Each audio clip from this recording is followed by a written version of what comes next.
Wow, that happened really fast. I think we're live. Kind of waiting for the video to show up here, but are we live? Are we live? I don't see. Oh, here we are. There we go, everybody. All right, so a couple of things. Welcome, everybody. Let me make sure that we're recording on the cloud here. All right. First of all, welcome everybody to the reserve. Oh my goodness. I'm so happy to be back. I'm so happy to be back. There's Kyle. Extract seller in the house, holding it down, fucking reserve style. Maybe we'll play some piano later. Probably not, but maybe. I definitely know at one point in time we'll be heading over here and we'll be smashing dabs of all sorts. But in the meantime, I want to thank you all for showing up for episode 35 here on season 12 at Hash Church. Thanks to Bingo Lombardi for holding things down as he does all the time. We appreciate him for that. In the meantime, I'm going to quickly shout out the sponsors because they are wonderful. We love our sponsors. So let's start off with the wonderful people at the Press Club, Jeffrey and family. Such a good dude. We want you to elevate your solventless game at Hash Church with the Press Club's premium lineup of rosin extraction essentials, proudly supporting the community through top tier tools that make clean, potent concentrates a breeze. From their legendary rosin bags with proprietary pink stitch and zero blowout guarantee for unbeatable durability and yield to award-winning wash bags, premium parchment paper, pre-pressed molds, and the innovative Press Club rosin press for precise heat and pressure control. Whether you're crafting at home or scaling up, their IsoSwab stations and collection plates keep your setup spotless and efficient, all crafted with 100% food-grade dye-free nylon for contaminant-free results that preserve those precious volatile organic compounds. You can join the Press Club in championing Hash Church by heading over to thepressclub.co today and gear up for your next epic press. We'd love to hear about it, in fact. Uh, we would be remiss if we didn't shout out our good friends at Puffco. These guys have been so awesome. We talk a lot about ritual and respect for the plant and elevating the experience, and that's really what why we're proud to be supported by Puffco. They continue to set the standards for modern consumption with tools built for people who truly care about flavor, temperature, and intentional use. From the Puffco Peak Pro with the 3D XL bowl delivering consistent heat, bigger hits, and unmatched terp expression, to the Proxy redefining modular ritual-based consumption, and the Pivot bringing true Puffco performance into a compact everyday format. These aren't gadgets, they're purpose-built tools for hash and solventless. We're genuinely grateful for Puffco's continued support of Hash Church, our guests, and our community.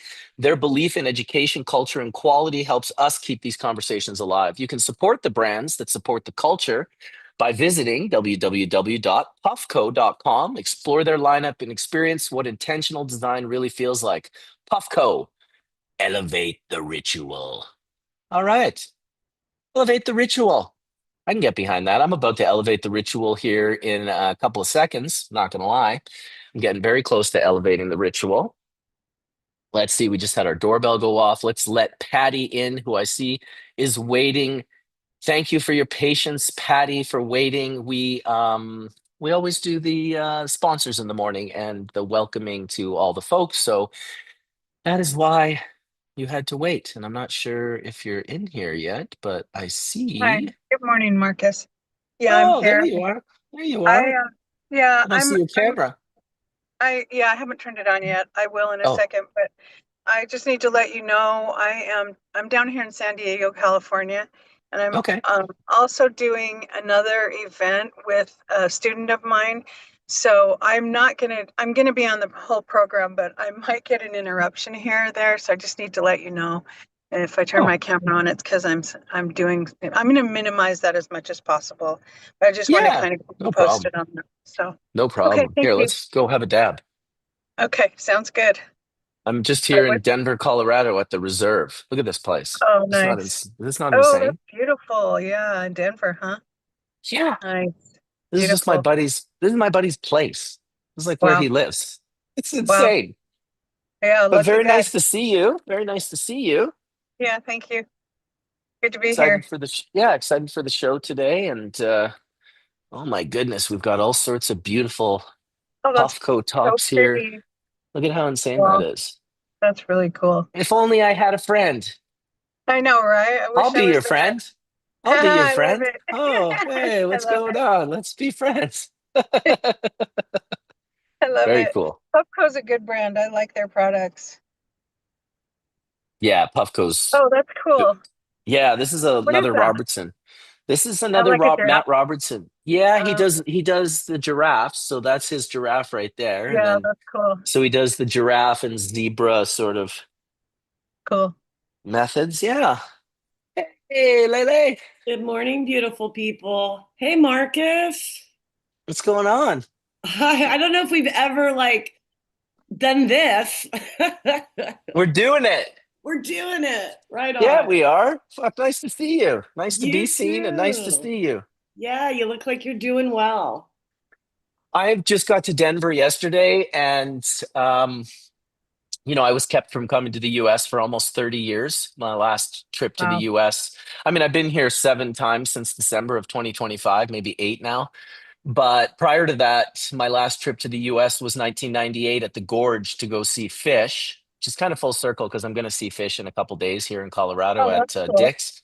Yeah, it's really cool. I haven't seen them in like literally 25 years or something because I haven't been able to come to the US, and Trey got in trouble with fucking oxycodons and he couldn't come to Canada.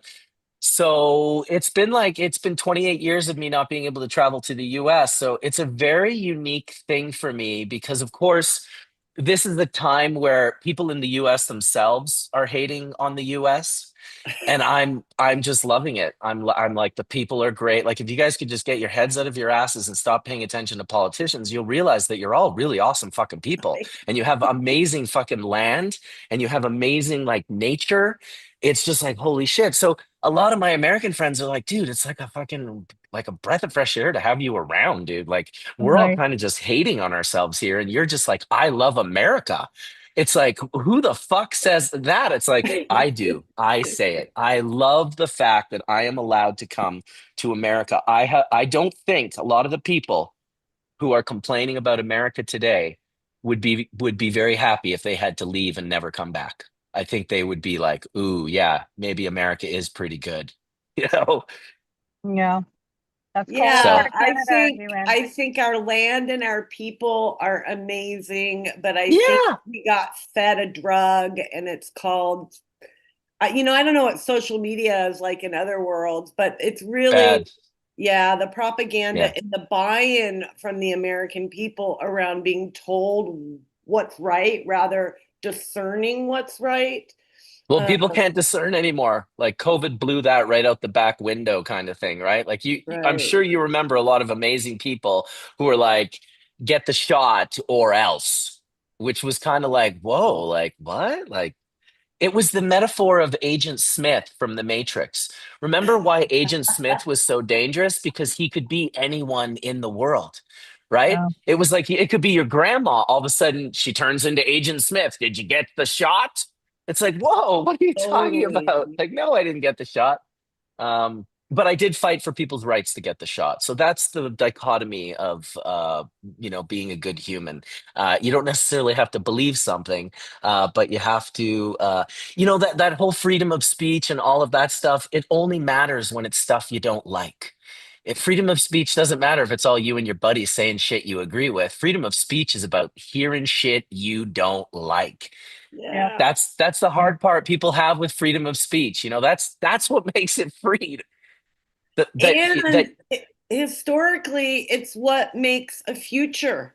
You Yeah. can't, like if you build the future on the same thought and the same ideology, it implodes. You have to have diversity to innovate, it just, yes, it's all very, I use the word idiocracy constantly because the Oh yeah. movie is just such an incredible reflection. I just had a friend watch it who'd never seen it before in their 70s, and it blew their mind. Wow. Like, wait, when was this made? That's And we awesome. all think we know what's going on. Right? Yeah. That's Never hilarious. stop learning. I'm gonna go get Lele. my dabs because we need to smoke dabs. Oh, nice. Good. I got some joints rolled up. I don't know if it'll be enough for 4 hours. I Oh, haven't maybe we do smoked yet. three. 3. Okay, great. We can So decide funny. what we want. Lele, I'm in my Okay. truck again today because I'm at an event for one of my students. And so I'm not gonna end early or anything, but I need to be here on site. So I was telling Marcus Oh, if I get Patty, I interrupted, didn't know that. Thank that's you okay. so No, that's much okay. for Yeah, no, I made arrangements. It's stepping important. So in yeah. with some female vibes. And really, the truth is that you know intimately better than anyone else really, at this point, what's going on and what our Yeah. intentions are. So I'm so grateful to just have you here. So if you got to pop out, it is what it is, and we'll just flow along. But I don't think I'm I'll have grateful to. to I have think both it'll of be you okay. here. yeah, Yeah, thanks. thanks. I'm Marcus. I yesterday was like a psycho because when I get really excited and I get really nervous, right? And Yeah. I, you know, there's a lot of political pushback around this project for numerous reasons, Hmm. but it was really done What? with love, and for all, not for one. And it really is a we concept. Um, and to be able to share it with you and this audience, Hmm. um, is like stepping through all that noise and really getting go to share it with the source, in a sense, like this show represents a lot of old timers that really have put a lot of time in, and that's really what this project's about. Not really skunk one at all, but it was a tool for us that had amazing history. So thank you so much for um, allowing us to come in and share this. Absolutely. Thank you However that for goes. I had a whole thing and then I fell asleep and I lost it. So like I had some slides, so I have 3, but we don't need slides. We can flow. I don't even really, I've watched your show. It goes all different ways. So I'm just gonna Yeah, it's let you super lead the boat. organic. It's super chill, and there's just we can't really do anything wrong. We can go for as long or as short as we want. We can keep it organic. Sometimes the conversation shifts. Like it could just be like, and all of a sudden we're over here. But Right. yeah, this show is definitely for you guys to share about this project and talk about it in as many different ways as possible, what it is you guys are doing and who's involved and how long it's been happening and what inspired it and all of these different things. And Bingo Lombardi wants to know what I'm puffing, so I'll give a quick shout out to the Three Blind Trikes. Nice. Yeah, Nice. the Three Blind Trikes. Can We we see met what it looks like? Is that absolutely. resin? It hasn't been opened yet. Oh, Oh, nice. Yeah, this was delivered by a hash maker yesterday to Kyle and myself here at the reserve, and we haven't even smoked it. He also brought us a gram of full melt bubble that looks like fucking diamonds. Nice. yum. Absolutely outrageous. Oh, Oh, that's that's nice. beautiful. Dude, the skylight back there is lighting up the hash perfect. Otherwise, when I hold it up to the Yeah, camera, Yeah, that looks, that's it's a pretty. beautiful color. Oh yeah. oh my God. God damn. Sorry for interrupting you, but Bingo was like, No, "What are you I'll just hitting, put Bubble the bit Man?" of my joint in there. Tip, tip. Yeah. Yeah, so we need a dabber and we're good to go. Here we go. Look at that. I found one. Oh yeah, there's this Nice. dabber too. Excellent. Well, I'm excited to get into it. I did invite Etienne and I did invite Colin and Brian from Best Friend Farms.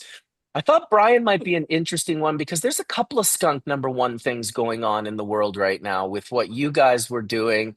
There's a guy out on the East Coast in Maine who has some like claim or understand like he feels that he has this old skunk number one. And I know Kevin Godfrey's been in touch with him and some other folks from that kind of world. So Brian is kind of a connection to that guy. I thought he might be interesting. I don't know when everyone's going to show up. Etienne has been showing up a little bit late lately, about a half an hour late. And then I also invited Dr. Mark. Oh my God, Oh, dude. nice. You got to hit this, Kyle. The Three Blind Trikes. What does she smell like? Oh. She smells absolutely beautiful. Like she has maybe a little bit of papaya in her. Oh, nice. Yum. Oh, it's blueberry. It's blueberry boxfish. Oh, nice. I wonder That what that smells like means. papaya more than blueberry. I have a blueberry smash at home that smells so much like blueberries. I almost thought it was like fake. Yeah, we got to hit that. I'm gonna do your trick where I drop the dab into the unit before I pull it out. It's the cold cure dab. Here we got. Shout out to Brian from D-Nail. We're using this little thing right here, which I guess. How do we lift this up? Oh yeah, the fucking banger's not in it. Where's the banger? There we go. There we go. There's our bangers. Like put a banger in it. All right, I'm just gearing up. I don't like to take the big dab before before I let you guys in, before I shouted out the sponsors, before I did all the important work, because of course things can go bad in a hurry. Supposedly Todd has skunk one. Yeah, okay, we'll see. I knew that name would come up. The skunk up here in Maine does not seem like skunk number Hooray. one at all. It's like a Chem D plus. All right. Well, let's why don't we just get going, ladies, and you can really just start kind of explaining the project and let's light it up. Okay. Well, I'm gonna light up a new joint Ooh. for the conversation. I think that's a great idea. Yeah, because I'm nervous. Oh my gosh, listen, first of all, don't be nervous. It's just a bunch of heady people watching you right now. And Plus, I've you're very already, likable. Come aw, on. thank you. And I've already come up against most of it, and I feel pretty. I mean, shoot, I got kicked off the board of supervisors agenda because of this. So, like, it's all good. I'm ready. So this project, well, I get, where should I start? Patty, Marcus, there's so much. Well, start from the beginning. Like, think of people that don't know anything about this project. Maybe you start before the project, lead with Okay. a couple of key people who lead into starting however you All want. Yeah. right. We have a I'll lot of start at the time. beginning and I'll try to make it really quick because it's a Sounds good. longer beginning, but it gives you a little bit of the why and how we got there. And it Hmm. really starts when I was about 7 years old. Um, I Holy shit. I grew up in the cannabis industry. I've had Mexican bricks in my closet since I can remember. I started trimming when I was 10 years old. But my first community that I was involved in was very politically active, and through that, a lot of bad things happened. And as a small, young female child, we were subjected, and in real good example, but not the worst thing that happened to me is I was kidnapped. Jesus. Multiple things. And if you look up a place called Ocean Beach in San Diego, California, you can see the history of that place. And I literally was at the center of that history. There's 5 FBI files on my childhood. You can see pictures of us as kids in there and stuff. It's just kind of crazy.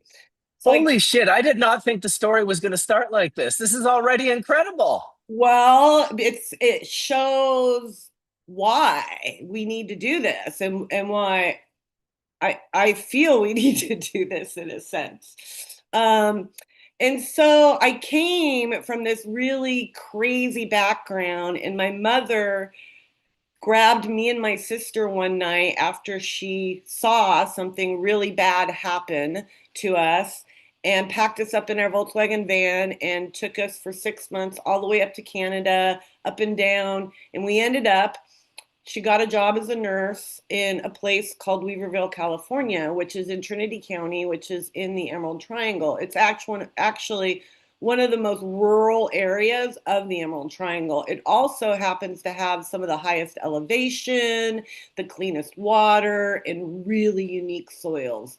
So it's a pretty special area that since time immemorial has been highly valued by the tribes because of its biodiversity and all these resources. So when I'm 8 years old, we end up in the Emerald Triangle. Um, After leaving probably some of the deepest distribution route companies, we'll call them, I won't name their name, for drugs in the US. And they rode motorcycles as a hint. Um, and so San Diego, we were a part of that. And then we came up here and not purposefully because my mother was a nurse, but because of her ideals, we really were seeking for the back to the land communities, and we ended up getting integrated into a really isolated back to the land community, and had a car accident where my sister died. Now, I was a very traumatized young child. I had never experienced, except through my mom, community. I experienced, yeah, we're a community, and then they're really doing bad things to you under the carpet. Um, when my sister died in the Emerald Triangle, I experienced a real community. My teacher would brush my hair in the mornings at school because my mom broke her back in the accident and couldn't walk for a long time. The logger families, who are supposed to hate the hippies, would bring us food. The sheriff, the local law enforcement, would give me a ride if I needed it. There was just all these ways that even though we were part of the hippie weed community and they were part of the timber community or law enforcement, because we were so isolated, we integrated and we supported each other. And we had to, because we had times where we were isolated in that community for months on end, and we really had to depend on each other. And so in that dependence, you had to have a certain amount of respect. And there was also a very high level of accountability in that, because if you were growing weed and your sheriff is giving your daughter a ride to school, like, and you guys live a couple properties down from each other, it's kind of like, okay, you're growing weed, but you're not screwing up the neighborhood. You're a sheriff and you're supporting us as kids. So there was this, like, we were talking earlier, this diversity of experience coming together, and we were all impacted by the drug war. I grew up hating weed. In fact, my friends would come to my house and we would smoke oregano because I thought it was way worse than smoking weed. Because, like I said, I started trimming when I was 10. Um, and so, sorry, I'm watching your guys' faces. Holy Well, what are they shit. Wait, wait. saying? Holy shit. That's half the fun is the reactions, as learning the story as you go. No, you're doing great. Keep it up. Okay. Okay. So my friends would come to my house and smoke oregano. The first time I Fresh smoked, oregano or like older oregano? Like, did no, you it grab was the my oregano mom would from the garden? hide the tea. She was from England, so she kept all Uh, her tea and her herbs in a bin, like a little cookie bin, biscuit bin. And she would put the weed in with those herbs to, like, make it look normal. And we just chose the oregano because the weed was just, that's what everybody else did. We thought we were being naughty. And we still laugh about it at high school reunions, that I would have people do that. Nobody was into rosemary or anything else. It was just strictly that. I don't know. I just would, like, tell them the oregano was what it was. So what does it Orega, feel like to yes. smoke oregano? And the funny thing is, I went to high school on a reservation, and all my friends were from the tribe, and they knew it wasn't oregano.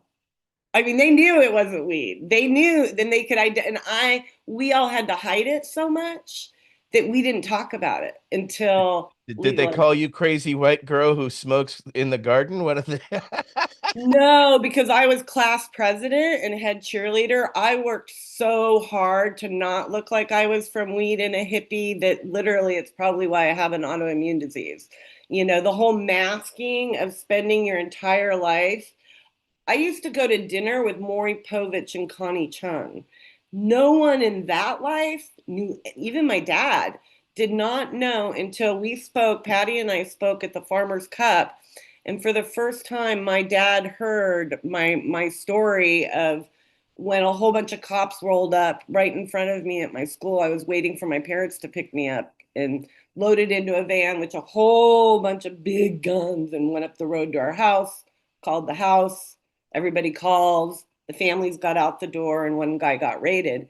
And my dad had never heard stories like that. I really worked hard to pretend it didn't exist, I think, just to hide it.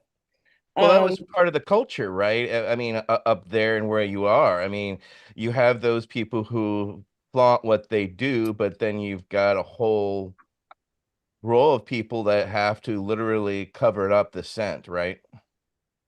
Right. And it was definitely, you covered up your scent around here. I mean, that's how I got introduced to the word skunky weed, was we used to get skunks and put them in front of our trim scene, because the weed smelled like skunks. Literally skunks, like the animal. The animal, yeah, the guy that I trimmed for about 20 years or 15 years, was a truck driver, and he would pick up roadkill skunks and put it on the side of the road. We have an origin story around the Afghani coming in the late 60s, when we were just growing, more of the Mexican, or what my old timers call sativa. And then what they called indica came in, and it was from an Afghani smuggler. He brought it into our community. And they actually took some of those seeds and went and hid them in a cave because they thought they were so important to the future of this plant. So when I started working with the skunk one, my elders was telling me I got everything wrong. This is like, there's so many stories came in around it that it like that had nothing to do with skunk one, that it was quite incredible. So I'm trying to get through this really fast. Sorry, but it does matter to why we got here. So I hated weed. And in 1999, I suffered a severe spinal cord injury. It put me in a wheelchair, and it put me on fentanyl patches. I ended up, actually, first it put me on Demerol, and I ended up in a 6-hour coma because of that Demerol. And in that coma, before the coma, I wanted to be Nancy Reagan.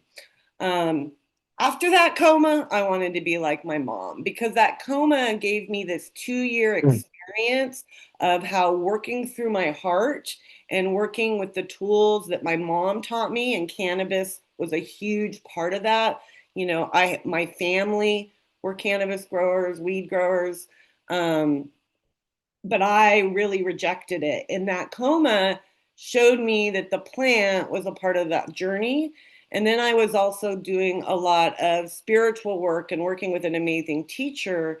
And he showed me like my bad feelings around it, how really this plant opened people's hearts. And if I was growing it with pure intentions and love, then anyone who got my medicine, no matter where it went, would be getting those intentions and love. And that really helped me like make a decision to really engage. And because I had a spinal cord injury at that time, I couldn't grow like everybody else. And I met this guy. I helped rescue his grow. That's a whole another big story that's crazy. Um, and he set me up with a full indoor scene. And I had never grown indoors before. And I couldn't do it. It was really too hard on my back with the netting and the fucking balls. And I was like, dude, this is way too much. So I started figuring out ways to work with my back. And I designed, um, I'm sure, it was right around the same time those vertical indoor systems came. There was one that was made with the PVC tubes, and then there was that big wall one. None of those worked for me, anyways. And so what I did is I just started with 2x4s, building my own systems with the help of a buddy who could physically help me. And we first started with fully vertical. And then what I ended up liking was really stadium style, what those big ones that circulared. I always wanted those, but I couldn't afford it. I'm raising my son on my own during this. So I really got into the vertical. And what I learned and already experienced as a patient is that the grower matters, because I got sick 3 days on someone who grew with Miracle Grew. So as a patient, I knew who grew my weed mattered. And then by 2009, I knew that not only did the genetics matter for my medicine, because I'm allergic to certain terpenes, they can actually trigger my disease processes. Um, and that structurally I wanted to grow askew so bad in my garden, and it wouldn't, it's too tall and lanky. And so I had to like structurally seek the right genetics to work in that vertical system to get the kind of medicine and the amount of medicine I needed. And that, what that did is it just gave me the understanding of how those work together. I didn't become a breeder. I grew for a dispensary in Humboldt County and patients. I only felt safe growing because I was growing under 215 because of my background. I did not need that PTSD trauma stuff. Um, and so that understanding started me about 25 years ago in conversations with breeders. Like, dude, this is special. Dude, you know, one day, one day, one day. And so it gave me this conversation with some really incredible people that have made amazing impacts to the market, have educated me and supported me in this conversation. And then legalization happened. And right when legalization happened, I got approached by a couple that was doing indoor vertical growing for a basil company, and they wanted me to help teach them how to grow weed. And it just happens that a member of that couple helped design at Vanderbilt University the UC licensing system, where big ag, big pharma, big this, big that get tax break opportunities for grabbing because they're funding research, and then they get to grab the IP and be the innovators in the market, and it helps them put themselves in the market. And I think all of us here, and I know everyone who's been a part of that project sees the value, not just in the plant, but our individual experiences.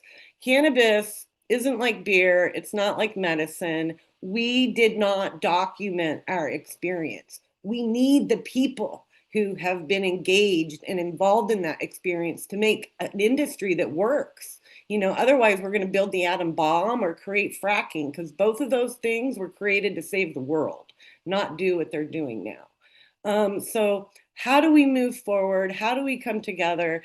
And when I understood how those licensings worked, then I had a friend who taught me about commodities. And I saw this pathway forward through science, research, and innovation to utilize all that IP to innovate. And either, yeah, you go make your own thing, or if you want to license it to Estee Lauder or whoever you want to license it to, you can. That there's different pathways. Because with legalization, I really think we missed out when we sold ourselves out on the weight of a plant instead of the value of the plant. Um, and so we started talking on Clubhouse. All these great people came together. A lot of people introduced me to some great people. I had already had some conversations, and I have a spinal cord injury, so like going to all those things really, and I have health issues, really knocked me out. And when COVID hit with Clubhouse, we got to have the conversation more publicly. And it also made people feel safer to work through Zoom. So I was able to call all my friends like across the world that I've had this conversation with and say, hey, you guys, let's talk about this auction idea I have. And they all had their ideas too, some of them the same ideas. And we all got together and started having the conversation with the ground rules being love and grace, which is treating each other with respect, kindness, consideration. Those two words equate to so much when you take action and speak and have intent from that place. But with those rules, we were able to get some really brilliant and diverse people in the room and start looking at pathways to protect, authenticate, and give value to the plant, the people, and the culture. And we knew, and I knew, and this whole group knew that to make anything work, you got to start from the seed, you got to start from the roots, right? And so, starting with genetics, we knew a few things. One, that it was a really valuable aspect in the market that theys hadn't captured yet, that the people still had a lot of control over. And two, that the plant would show us the truth. So me as a patient, I needed a way to be able to look at what you were giving me to know that it wasn't going to put me in vomiting and a migraine. And I know that I can't smoke high beta caryophyllene plants. It ignites my RCD. Um, so how do we translate that? And through that, we knew that the plant would show how great your work is. Who your work, meaning the creator, the innovator. You know, we weren't focused on legacy genetics. We were focused on the next best thing, you know, and how do we bring that value back to the people? Because, you know, we all know a brand that literally has claimed that they've made $86 million off of one strain. And so how do we bring that back to the people instead of it being such an extractive thing? So we wrote a white paper in 2022 and released that. April of 2022, we released the white paper. That was a pathway through blockchain, DNA testing, historical documentation, the gathering of the data basically to validate the plant. And went through, I won't, go into details around that. That's in the white paper. But what we saw was, okay, this is theory and folks aren't really understanding what we're talking about. And Marty Yip, he owns a company called Sensational Solutions, was kind and generous. I actually had someone create a strain, develop a plant for this project called Humboldt Grace, and I had it stolen from me. So I also had my own personal understanding of what breeders go through. And no one wanted, everybody, nobody wanted to actually like lay something on the table.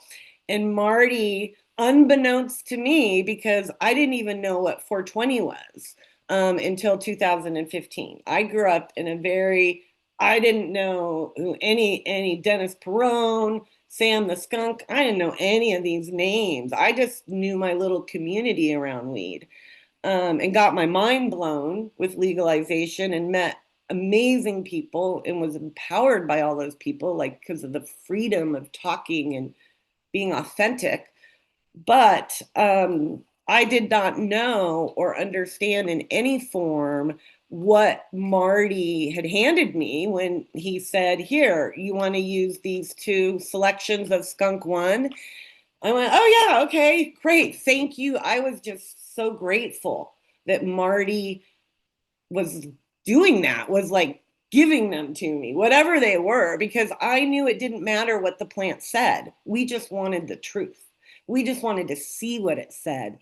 Well, very quickly, I started learning what that meant. And the team, Ryan, I don't know, he is here. Ryan was incredibly supportive, instrumental, and really key to us navigating this gracefully, so we could honor the creators and honor the past. Like, that's why it's the Humboldt Legacy Project, like, so we could do the right thing and have integrity, and very grateful for that. And then we started putting the skunk through this process, and learned. And everyone was just curious, kind. We definitely had some really tight moments because we have very differences of opinion, which is wonderful.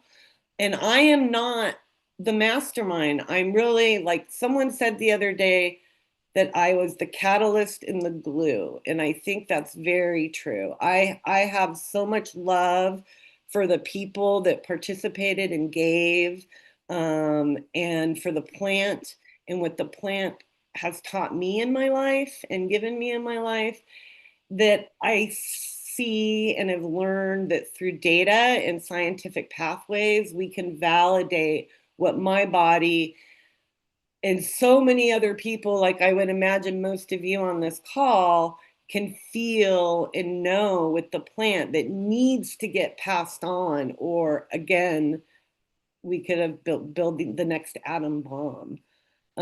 So that's what this project was figuring that out. We went from an auction to like, oh crap, we got a lot more work to do. And we took it through DNA testing, the grow off, medicinal genomics did the DNA testing, Hendricks Farms has preserved it. Let's see, I got to do it in order. Hendricks, medicinal genomics, then the grow off put it out to farmers for us. And then Infinite Chemical Analysis did analytics, but they didn't just do cannabinoids and terpenes. At the time, there was only one other lab in America, at least, doing thiol testing. And Josh developed his own thiol testing just for this project, which is a very costly and timely thing to do. And then Mocha Humboldt took the #1 in and put it out to consumers, and we were able to get feedback from that on the consumers, which is just great for all of us folks who know what we're doing, because not one of those consumers said THC was the reason they purchased. The first thing they said was the history of the plant, because it was skunk one. The second thing they said it was because they were giving back to the community, the project. So we found a lot. The plant showed us many things. It showed us that she likes to change a lot, that she has a lot of variety, and that genetics aren't the only piece to the outcome, which I think most of us knew. But we were doing so much talking, we needed as a community to show. And so this gave us that ability to show that the plant does that in these diverse regions, and it helps this community and other communities across the globe, because it also shows that these regions do unique things, which is not the farmer, right? That's the soil, that's the water in the air, the geology. And so it took us through this process. And the last thing I'll say we learned before I stopped talking, because I thought I would stop talking forever, is that during this process, I told you that the Humboldt Grace got stolen. I've had so many other things come up against me outside of this process as the industry moved forward, as I think all of us have. I don't see how anyone couldn't. And I was really raised in a culture around this plant where your integrity is what kept you alive. I'll tell you an example. The man that I worked for from the age of 10 until I was 19, the reason I stopped working for him is because he started sleeping with a neighbor's wife. And you know what? He got busted 6 months later. So that's what I mean by you had to have integrity and accountability. And so we launched an ethics survey. And I was blessed to get to put a survey together for the Humboldt County Sheriff's Department as well, which they've been impacted by the drug war just as much as we have as legacy operators. And we were able to get, I think it's like something like 276 people that were around the plant for 21 plus years, which is a very hard group to get information from. And what I'm working on that report right now, and what that report shows, the two top things, which I'm quite thrilled about, is the communities say that transparency and honesty is what we need in the industry.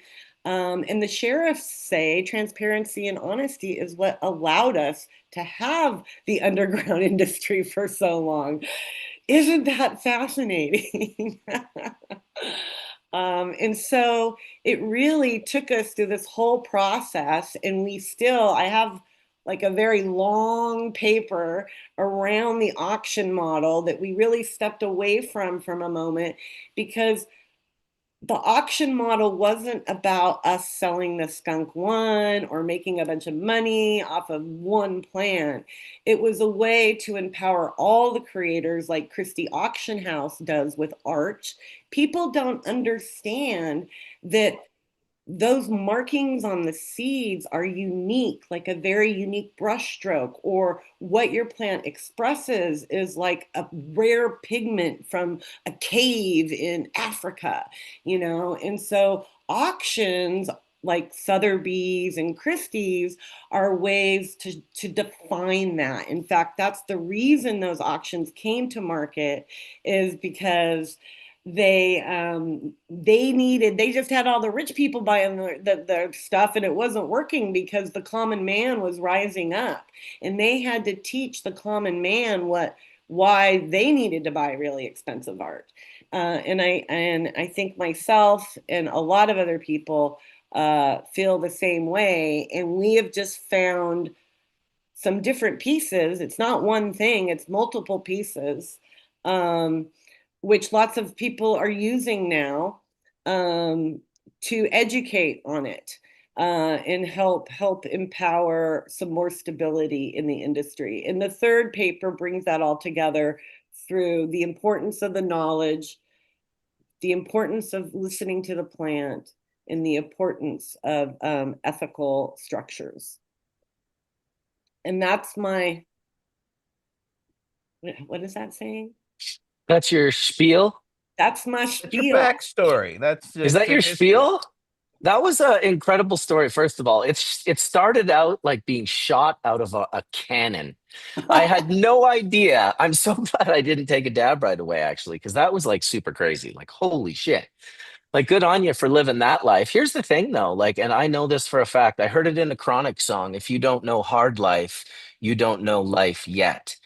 And there's something about being forged in the fires. There's something about the pressure. No, there really is. I'm telling you, if we all grew up soft, none of us would have the perspective that we have right now. This is the twisted, this is the weird thing. Like you live a little in the darkness and you seek out the light. You know, then the people who live too much in the light, they end up seeping into the darkness. Like it's just this natural process. There's tension in the middle. Your story's incredible. Holy, I'm gonna go back and listen to that again for sure, because Well, that was something it's a else, lot to Lele. absorb, as well as the region that you're in. I mean, for one, I grew up very sheltered in southern Louisiana, so I had no idea even about cannabis, much less those that people who are and from that world, as you said, forged literally from, children on the way up. I mean, I know many people who, as soon as they hear a helicopter, they immediately look up in the sky and in that direction. I mean, the PTSD is real. So it's interesting to hear the bridge now between you and the sheriff's office, because of how clandestine people had to be, and you were literally on opposite sides of the fences. So to negotiate that, for one, is challenging enough, and then to get people around you to then get involved in that is a whole other level of diplomacy and navigating some treacherous waters because of decades of PTSD on both sides now. So thank you for clarifying that they had also suffered as well, because we know, of course, of the human suffering, and many of the growers and people I know don't give a flying fuck about the police. So to actually have a kind of bridge where you could even have that conversation had to be a very delicate navigation of the waters for you. Well, it's how these communities actually were built with the originals, like the back to the landers, the folks that came in here and figured out that we could grow weed here so well. They came in and learned from the tribes, the miners, timber, because most of us, like our parents, came from wealthy, privileged families, and we're going, screw you to the system, right? They didn't want money, they didn't want capitalism, they wanted to live off of the land, but they didn't know how to do that. And I lived in a community that was, at the time, a 2 hour drive to the first hospital, and very like it's like this in the mountain ranges. And so slides would come down and lock us in. And so when you're locked in, you're no longer one household, you're the community. So, the sheriffs become your neighbors, not the sheriffs. The loggers become your neighbors, not the loggers. And so it created this really deep trust dynamic. Like if you didn't violate the code, like you didn't sleep with your buddy's wife, you didn't shit uphill was the term we used, because then everyone gets sick. Thou shalt not covet thy wife. You got it. All that right. Like, those are codes, right? Like the criminal I've code pulled is it off for 37 years, personally. I feel pretty good about that. 37 years, no coveting of anyone's wives. Shouldn't be that hard. But before that, before those 37 years, though, you were all about that. Is that what you're saying? All about that life? No. I was wife coveting like you wouldn't believe. Yeesh. I'm Listen, guys, joking. I had to pull him aside one day. No, I'm just kidding. It was That's his not number me. one occupation. That's not him, bro. No. Nope. Stealing women from that's a good one, Dr. Mark. Hey, shout out to Dredd real quick. I don't know how long he's going to be visiting, but he's in the garden right now in Illinois. I'm going to go see him in about a week. Lovely Redemption ladies, by the way. Botanicals. Yeah, I Yeah, love seeing yeah. all your little plant babies. They're beautiful. What up, Thank Dred? you. What up? What up? Dredd's been doing this a long while. He is an exceptional grower for certain. High level of awareness. Oh, I'll You have could to What do tell you by the way hunt he you looks at down those on social plants. media. what are you checking on, homie? What genetics you got cooking over there? Can you guys hear me? Yes. Okay, perfect. So I've got a bunch of stuff right now. This is our newest production run. So right now, Triangle, Chanel, Lemon G, Orange Soda, Watermelon Hurricane, Lululemon, Stardog, Deep State, Luxury, Loudmouth, Heartbreaker, Royal Truffle, Sub Zero. And then these, that was the first batch that I was going through that were already rooted. And then these right now, we just took this week. So they're not on the board yet, but another 11 strains. I love This is that the Star hive Dog. right here. Dude, What's I the hype? hunted that. Did I you? hunted that Star Dog from seed. Yeah, that was a pack I got from JJ in like 2013, 2014. And one seed out of the whole pack, they were regs. It was the Star Dog, the IX, one seed. So the Corey to the Star Dog male. And Yep. only one seed went. And then, hold on, I got a call. Send a voicemail. And then, so Turn your only camera one off. seed took. Are you back? Am I back? Your Oh, voice is, but your camera isn't. all right. Let me I think when figure you this push out. that button. I was sending We're a just call to this is like a voicemail. little herb break, and then we're gonna get back to Lele's story. And did you get to listen to any of that, by the way, Dred? Yeah, I heard it all. Oh my goodness. Let's see. I'm trying to figure out how. Lull in the conversation. Take one. Click. Yeah. Well, I'm excited because Dred just got some clones in for Dred brought There all you of the are. brands to Illinois. Like legitimately, like the B Reals brand and DNA and myself and what is it, preferred Yeah, preferred gardens. This is a permanent marker right here. But real quick to answer your Beazle. question, Colin, the hive Yeah. is papaya honey banana. Oh, Oh, nice, dude. Hell yeah. I'm dude. growing Oh God. a honey banana Skittles right now and a GG4 Skittles that I'm just loving, man. Yeah.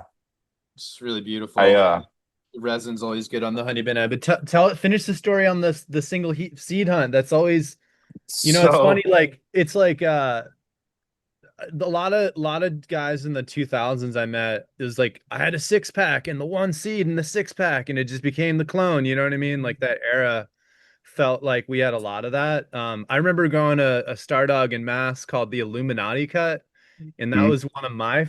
I remember really enjoying that because I was really used to the Corey Haim. And so, how was yours? Continue your story. I love these types of stories.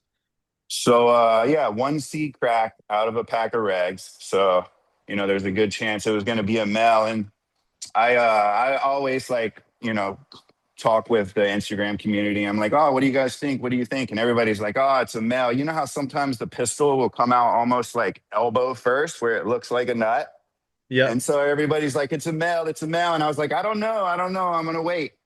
And sure enough, finally that white pistol came out, and she's a female, and she's fire, dude. She like just straight Kim. Like my all-time favorite strain is Stardog Guava. So yeah, Nice, dude. I was fortunate to find a good one and a female. That's awesome. JJ's work's amazing. So not surprised that you found some gold in there, you know. But Yeah, good I've work, got man. That's awesome. a bunch of old seeds of his stuff, but uh, Nice. a lot of my old stuff. Like I had the I-95s from Money Mike and JJ, and I Those are cracked half great. the pack back in the day. And then when we started this project in Illinois, I tried to crack the other half, and no go. I should have waited for like the embryo rescue, you know? Well, you know what, bro? I think I have around 200 plus seeds of that. So if you want 10, let's link. I'll send you them out. Absolutely. Yeah. Yes, I have a please. grip. I have a grip of those because actually it's some of my favorite of the ChemD outcrosses. It was that moment in time, and when that happened, I recognized it. I was like, "Oof, I better buy a bunch of this," and I bought a grip of it. I tend to do Smart. that. It's like a lot of like Subcool's work. I have a grip of that too. Like if anyone is You really got interested, Jilly Bean? You I have do, original man. Jilly? I Bro, have I like need a ton that. of packs of those, bro. Actually, I was Yeah. looking at them the other day. I was like, I got to get these out. So yeah, like I have a we can talk somewhere another time about it, but I have Yeah. too many seeds, and like a lot of us, man, they get obsessed with this stuff. There's not enough time in our lives to do it all. So if those that Yeah. have square footage, let's talk. I want to get it in people's hands. Been really thinking There's about that enough time. There's just not enough lights. lately. That's the That's problem. true. Yeah. That's true. Well, Not enough not enough square people. footage. People don't Yeah. want to take the risk. They want to grow the clone. They want us to do the work first, right? Are you So, walking us through Absolutely. the, are you going to be going to the bloom room anytime soon? Yeah, I'll walk through the entire facility, but I'm gonna be in here taking care of these clones for probably another 20, 30 minutes. And then I'll walk through all the flower rooms, the lab, everything. Nice. All right. Well, we're going to get back to Lele's story then. And when you're done doing the cloning, stay on camera because it's super cool. Just give us a shout out and say, hey, if you guys want, we'll take a little tour now and then we'll go through the facility because it is really quite lovely. Sounds good. Awesome. Yeah. This is so continue, Lele.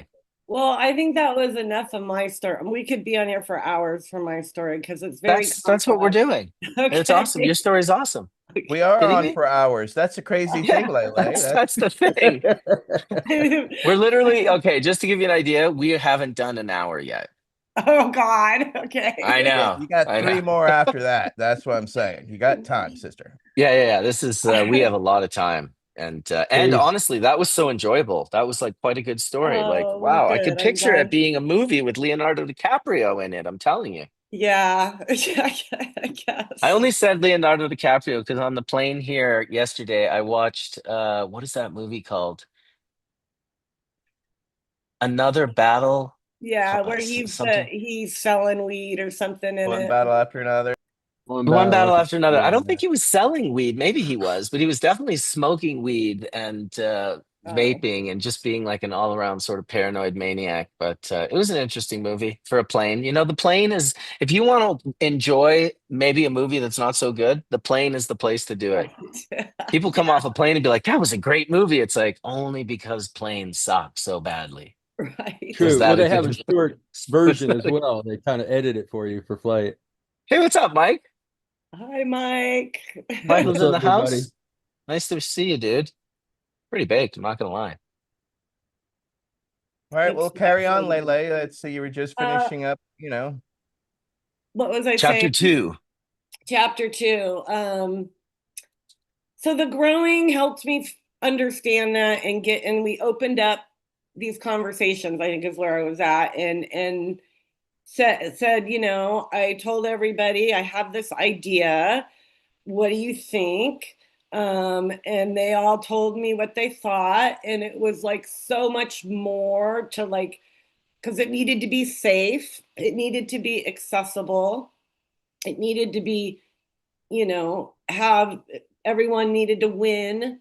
And really all these amazing people like Patty, Ryan, Mike, and so many more spent time once a week on calls like this, navigating and really educating me and each other on what each other knew. People felt safe in that space, I think, and felt like they were getting value from the space, so they gave value back. And we ended up being able to take this plant through a very, very costly process for very little dollars, which I think is a testament to organizing and building things in that manner, and the sustainability when you really build things that are inclusive and collaborative. Um, so we started And so, taking, go it, ahead, go ahead. well, I was just, and so is this all sort of really the main point was to show that the terroir had a drastic effect on the expression of the plant Nope. over the genetics, but it goes deeper. That was never the point. Okay. We did, and I think more members on the team realized it than I did before I did. But I did finally realize, because that's a political conversation. And I was very engaged in politics. I was the chair and president of the organization that helped write the policies for Humboldt County that came before California legalization. I'm the one who sat down with our state legislatives officers in the beginning, and I stepped away because I saw where we were going. And so I've worked really hard to keep Humboldt Grace in more of like we've raised money. We gave out $500 vouchers for fire recovery victims. We raised money for, we get to enact. If we see somewhere we can help, we help. During COVID, we helped over 50 people get money, food, masks, all sorts of things was in that. And it was just because the community behind around Humboldt Grace exchanged. They said, I need this, I got this. So we just kind of have that kind of essence in our community, and that's kind of what people know we do. Yeah, for And so example, the when purpose was to create a system that empowered the people that were doing the work and the creators, the artists, because we saw this is extractive and the plant wasn't getting valued. Like, people, high THC, high THC, high THC, when I really like some CBG in there, and like why? And if you're a patient, and even if you're not a patient and you're a consumer, if you smoke that, you want to come back and you like it, you're going to come back. But if you come back and it's different, you're going to go to the next guy, And so we have a consumer loyalty issue as well. So it's not just a like, oh, let's do the right thing issue. It's also an economic issue around the industry. So how do we help show what we all saw? And another hurdle we had is that our industry has a lot of, yeah, I'm the best, this is my work, and BS. And how do we ensure that what we say it is what it is? So if my buddy is putting on, has some cool profile, that we can show repeatedly and how he creates that profile, and it cures cancer. Like, we want to make sure my buddy is a part of that conversation, right? Like, everybody wants to get validated for their work. So it was really a model to figure out how to start with the seed. We actually put a marketing plan together for Humboldt County. It was kind of it was another political event for us. We withdrew the plan. The county asked us to withdraw because it got incredibly political, and the money was going to be pulled out anyways because of the politics. And they said, will you please, this is a great idea, will you please withdraw it and put it out publicly? So instead of a marketing proposal, because everybody was in a huff about marketing, we turned it into a white paper. And some really brilliant people came around and ensured that that conversation we've been having got translated into the white paper effectively. And we released that in 2022. And that really showed the value of the genetics, the older genetics. It showed a pathway to protect that value. And that paper got in the hands of the right people and made a difference. And we don't need to go into that. But it showed us that this was of value. And because we already had all the relationships for the supply chain to do this research, it made it really easy when Marty donated the skunk one to do the research, because we already had everybody involved around the conversation. And then we put two, we called them, what do we call them? HLP Skunk One #1 and HLP Skunk One #3. Not because we knew at that time that they were different, but because we knew at that time that we had to track them differently. Because that's part of what we were trying to teach, is to, like, you know, when you track it, it gives you chain of custody. It also gives it more value. Question, like real quickly, Yeah. why skunk #1 of all the genetics? Why this particular one? All right. Well, I think I said it earlier. I don't know, or maybe I didn't. But so, because of my isolated upbringing around this plant, and I didn't know what 420 was, or Sam the Skunk Man, and my story around skunky weed is older and different.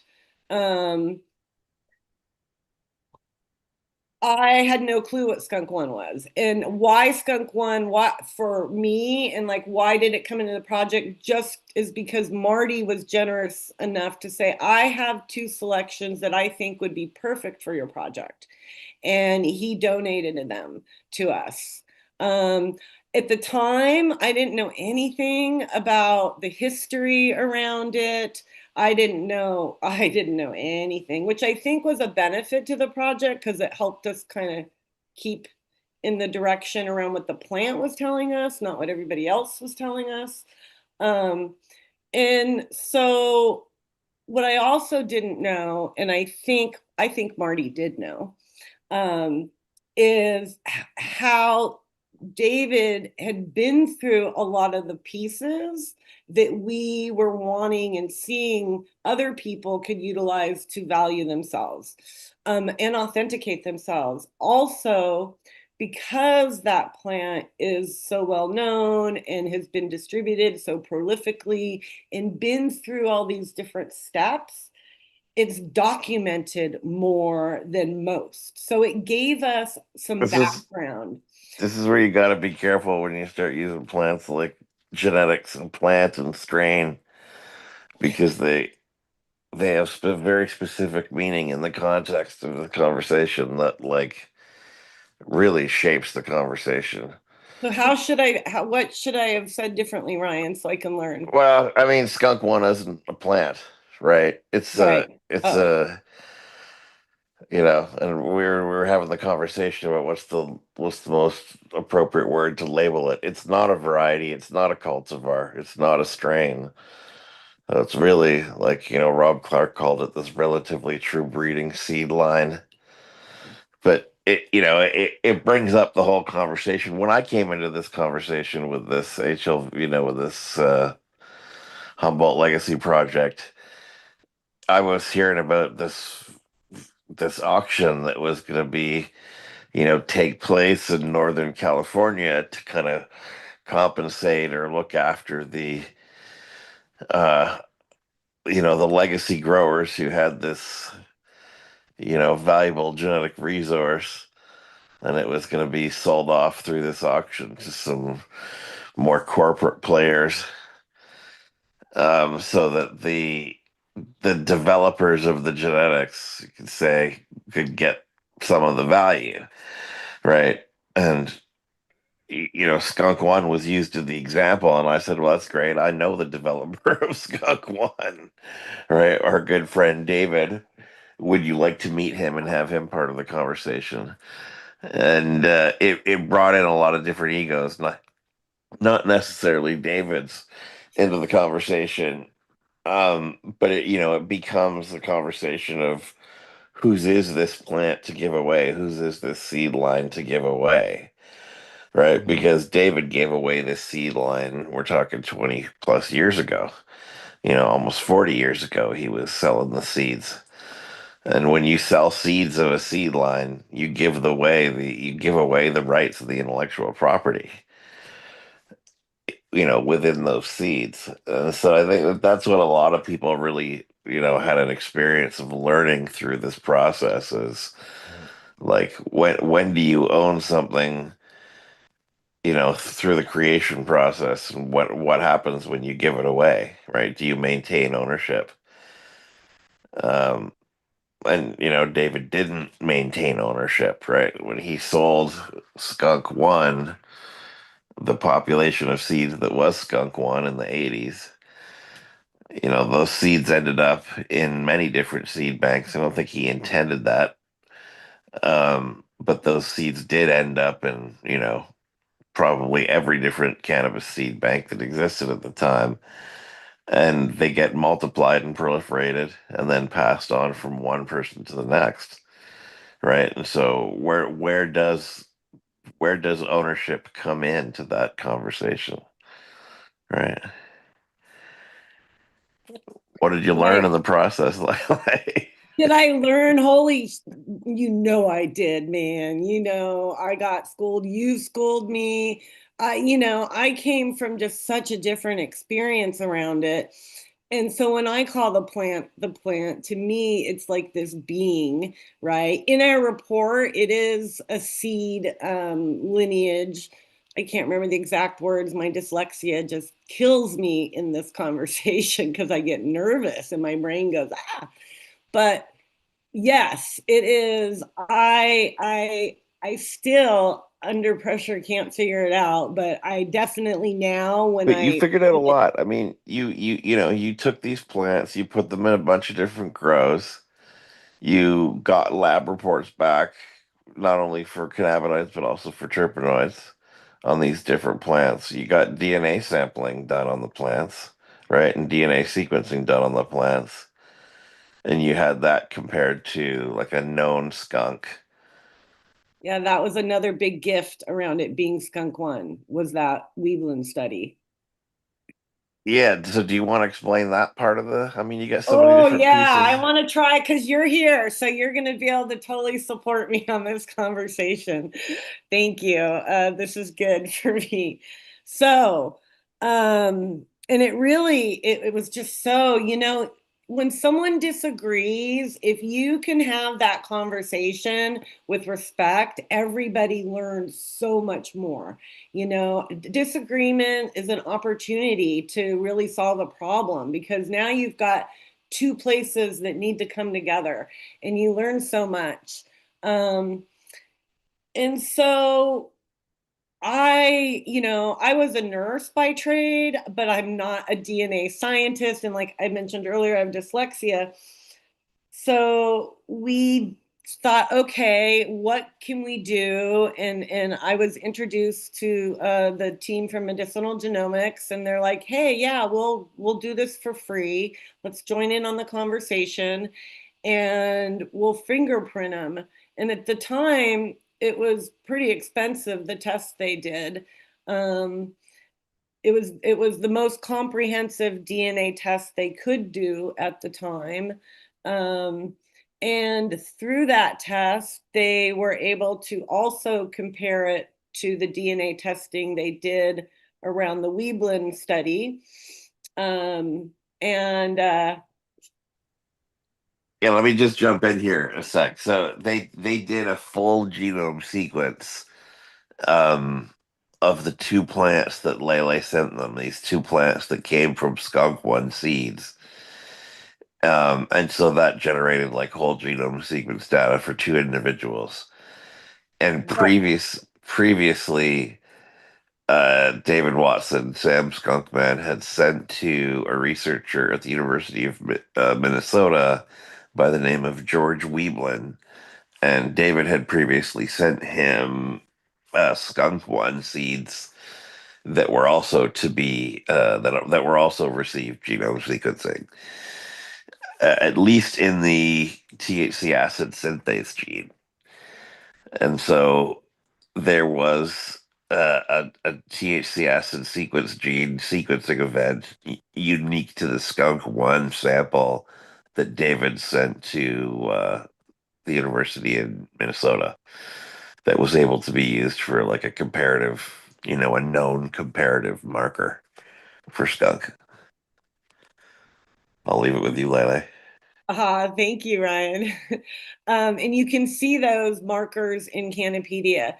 And so the skunk number 3 had 100% would match that same THCA synthase that Ryan mentioned, and you can see it. You can see all the proper things in the report, and you can also go into Canopedia and see it. And then the skunk one number 1 showed that it was related to the skunk one number 3, but didn't have that same THC synthase. And then another validation point was that the skunk one from that study didn't have a trait from the Jamaican lion, that the skunk one that we were working with also was missing that trait. So those just gave us 2 more pieces to be able to, if we were, which was never our intention, the skunk is the beta. It's for research, and that's one of the things that David and I got to talk about, which I really appreciated. But that was always the intention. The auction model is for the innovation. It's to empower the innovation of the market. Oh, there we go. Look at that. So you can just see it.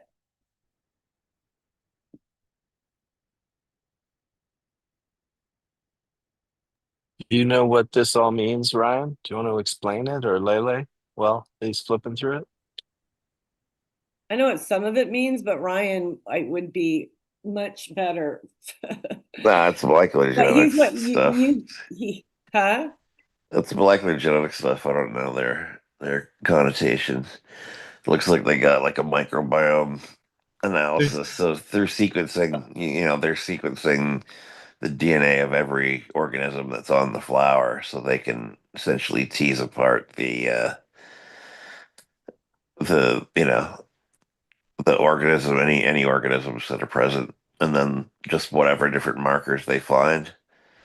The we can uh talk on the this a little bit, the the THC, if you go back up to the top, you can go into the phyto tree, Mhm. and that's a really quick way to see the relationships. Yeah, that was the important thing, is that when they sequenced the Weeblin plants at the University of Minnesota, the THC acid sequence that they found was unique, right? So if it's like if you have a little population that goes off on its own and it's breeding, any mutations that population accumulates end up being unique to that small subpopulation, right? And so somewhere along the line, whether it was in at Horror Farm and David's Grow or whatever, there was like a mutation in the THC acid synthase that was unique to skunk, and so that There was you go. detected by sequencing.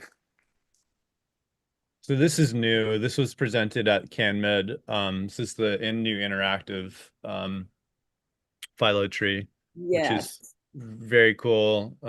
Big shout out to Medicinal Genomics for creating this and doing this, and specifically Kevin for coding this. It looks like the galaxy. Yeah, Exactly. It's I it so love it. cool. Praise Galaxy's for Yeah. been someone like reintegrated. me. it It's gives Yeah. me chills, Ryan. Don't get me wrong, It's but incredible. we know Kevin's not here for that. He's here for picks Didn't and shovels. Philos have this like 8 or 9 years ago? Yeah, that's what we're alluding to. Yes, we're all getting chills because you know It We're was seeing different, Dr. Mark. flashbacks. We're getting flashbacks looking at Getting this. Yeah. It PTSD is. Okay. here. So PTSD. so tell me what's different about it. It looks the same to me. Well, It's everything's actually green It's instead of that teal. other color that it was Yeah, right off the it's bat. teal. That's It's totally with a different. white background as opposed to white with a black background. Yeah, dude. Come on, But Mark. You see the the math differences. and the descriptive metrics that underpin what we're looking at is the Oh yeah, all same. that's the same. Yeah, yeah. No, Yeah. I'm just joking. I have no idea, to be honest. That's the um first time I saw it. So he presented that in Tahoe. He did, yeah, and it's awesome because I have a page on here for a lot of the stuff I've been submitting, and it just gives us this sensibility and graphic user interface that's helpful. So I enjoy it. I think there's a lot of I like the microbiome thing aspect of it as well. Those are nice tools. Um, it's getting useful on a practical basis, not just an in theory basis, which I Yeah, I like. was pretty critical of Kevin on this when it first came out, and because it wasn't very useful. But Yeah. the more information they add to it, it actually is becoming quite useful. Yeah, like, for instance, like the mi abundance of microbes, like la year, I guess last year and year before last, like I was getting this information because I sometimes go to the lab in person, and it's helpful to have this type of information when you're looking at your soil, Yeah. especially when you're doing living soil the way that I do. So it's nice insight, and then it spills over into all this other You stuff. know what's amazing? Again, it's like the cannabis world is leading the world, right? We're leading the entire world. Like nobody has the flower plus the environment plus the microbiome Genetic sequence. breakdown of the Yeah. plants you're growing beforehand, None. right? No, nobody has that. And we have that. And it's kind of fucking crazy that we've gone from this industry that was not only scoffed at, suppressed, chased and hunted down, be thrown in jail. And then, here we are like leading the kind of development into the new world of LEDs and genome sequencing and chemical analysis, right? Yeah, I think this is cool, worth mentioning is the most distant. Like what's most distant? Oh, that's funny. Okay, cool. Something Rainbow that belts. Yeah. that this is something that I've submitted, but it's the furthest away. So if you're, let's say you're trying to select towards things that you're for breeding, you probably wouldn't want to select things that are nearest. Well, I mean, not necessarily. I mean, you select things that are nearest and then you get uniformity, right? So I don't know. Yeah, but then you don't get diversity, Yeah. I don't know. It's tough. It's a tough. I think that's where the conversation with this is helpful for those types of conversations where it cracks it fractures, and then everyone's like talking, and it gets us all kind of splintering with ideas. And I love that because I know it pulls things out of you, Ryan, that maybe you hold inside that you don't consciously think about, but subconsciously over time think about. So I think these are cool tools for that type of iterative conversation to help each other kind of move through decision making. Because we don't know what the right decision is until you do it, specifically with on the genomic side right now. Like we're talking about markers right now, but we're still searching for which markers, right? Which is it's amazing in and of itself that we're even talking like that. Well, I love the fact that we got these markers because it's like it's another tool to help prove the point that like these Yeah. aren't strains, Yeah, right? I mean, if they were strains, they would all have the same markers, and they don't, totally. right? Um, They're your pigments, you guys. It's Well, like it's yeah, yeah, pigments for a it's painter. it's also good. It's important for this community of whose plants you're trying to sell into the real world for them to understand that it's like just because you got a bunch of seeds, put that in like air quotes as like genetics. It's like genetics don't really mean anything, right? It's like it's the individual special plant that you find in those seeds that's the IP. The IP isn't the bag of seeds, right. It's true. right? But I think what our work suggests is that it's not, it's also the environment, right? Like your inputs, because there's some pretty distinct differences in those profiles from that plant going out to different farms in different Yeah, I markets. was just going to say that because when you start getting into the genetics, that's the basic palette. But then when you have the environment, and then that alludes to terroir, and you have the genetic expression of those genes, and there's things like histone methylation within the genetic sequencing that really influences how the plant will grow and what it expresses as far as cannabinoids, thiols, and terpenes. And so that's one of the things that we demonstrated in the grow off, that terroir does actually make a difference. So it was cool to be a part of that process and see that happen. What was So cool was to see you just knock that out of the park, Patty, just sitting in your truck and just like all quiet all day, very humble, and just like, oh, by the way, like I have mad knowledge and I'm just going to share some with you. That was Tell awesome. us more about the thiols. We haven't yeah, heard about the thiols. and then a question on top of that is were there differences between the number 3 and what's this other one Number and the one. number 1? And what are those? That would be really cool to understand. So unfortunately, number one only got out to an indoor grow and to the consumers, and then it got lost. And that, of course, is part of what we learned, and that's in the paper. Um, you know, it got lost for lots of reasons. It was in a nursery, but I didn't have funding to like pay. So just there's all sorts of reasons that we don't have to go into, but it happens.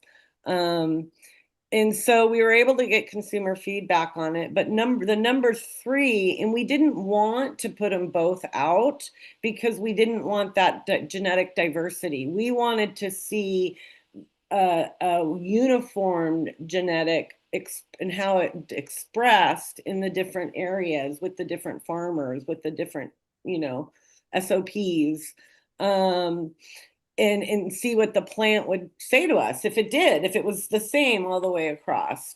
And I can put up the charts that we have in the on the screen if you guys want to look at that. It'd probably be way better than me going through it.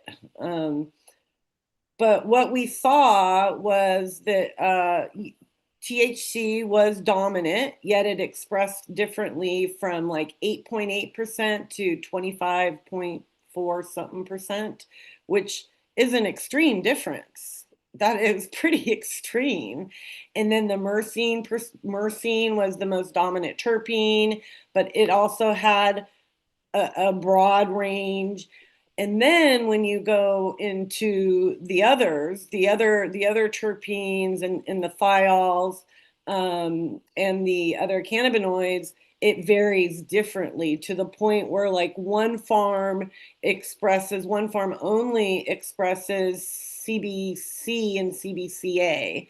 Yeah, Um, listen, you got to, before you start getting into these breakdowns about the differences, the total cannabinoids vary so differently in those plants that I would have to say that it has to be something to do with light, right? And when you're not giving proper light to the plants, you can't compare the individual breakdowns, right? Of Very what, accurate. Yeah.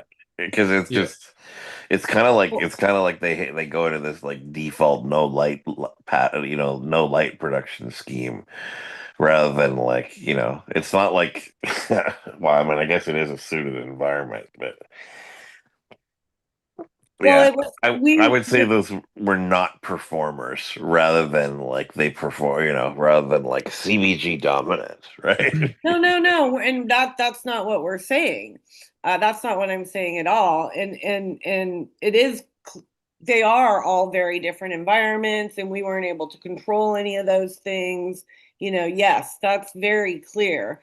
But it's interesting, and it does show that maybe we need to ask more questions and look at the plant and where the plant is coming from, to be able to put out to to do what we're doing. And when we can do that and be transparent in that, it creates a stronger market for everybody. I have a question. So you're saying, and just to be clear, Ryan, and this is the same clone being given out to different farms, Correct. and you're getting that much diversity in terms of Correct. of got it. I think another thing, you can't turn back time. Is like, but like giving each, you know, participant, if you want to, I wouldn't even call them a grower, just participant, a set of parameters that you have to like match. And if you can't match the parameters, you're disqualified immediately because everyone's like, I'm the best. It's this is like, I remember Sam used to say this, Ryan, like, you don't want to hire cannabis growers because they think they know everything. You want to hire horticulturists, right? And um that's like in the spirit of that, I think that you have to put guardrails on things because you can't just have a free for all because you're going to get this like wide band that doesn't really make any sense because of that ideology, right? Because that ideology doesn't make any sense, right? There's no like, it's a hope and a dream, and like you can't ride on that, right? You got to Are have you like an idea of like, okay, this is the growing environment. This is how much light you have to have. This is how the feeding schedules that you have to match. You got to harvest it this way, dry it for X amount of time, respective to your environment. Obviously, that's a more of a choice there, And, but Yeah, that Colin, what seems you're and like, saying. does that we make sense? state all that. Absolutely. We state all that. That's why it's a case Yeah. study. It's a Okay. real small sample, right? That's what this is. And what we've done well as an organization is to be able to inspire further, Yeah. Exactly. and help Yeah. our communities who are very hard to hear sometimes, show them you got to build it and they will come. You got to do it yourself, Yeah, well, they're you hard to gotta, hear. They're hard to hear. right. They're also hard of hearing. Yeah, I think it's, They're and also I hard think, of hearing. I think Well, what came around from the whole experience is that like you guys learned a lot, and there was also a lot to learn on the other side, right? On the grower Yeah. side, and like yeah. and listen, David and I knew that this is what's going to happen, right? When you tried to have the auction, and you sent the plant to be grown in all these different places, and it was going to come back looking different, Well, we're right? not there yet for the auction, but we're gonna get there one day. I'm not giving up. Yeah, Yeah, well, Colin, going back to what you were saying, it's true. And so this is a case study, and that is the basis for scientific method. And when we conduct research, we demonstrate a need for further research and setting those guardrails and making those parameters and having a standardized SOP kind of thing to do so that Right. research can really parse this out and Yeah. show these things with the idea in mind that we can really demonstrate what we're trying to do with this. So yeah, I Yeah. agree with you. Yeah, it just becomes a thing of like everyone's right at some point. You know what I mean? Where it's like you can't really knock the dude at 8% because like it probably came out pretty amazing too. It But won. and it's a hard conversation, because there's everyone's world they occupy has a certain, fence around it, right? It's a geofence kind of thing. So, Right, and we weren't. It wasn't about 8% for the project or the reason the plant was there. It was about what we want to see. We just yep. What does it do? Is it different when you do it than when Joe does it? Just what is it going to say? Yeah. And so we didn't. Some folks were a little upset about some of the results, but we knew, it's a foundational plant. We knew it wasn't a market plant at that time.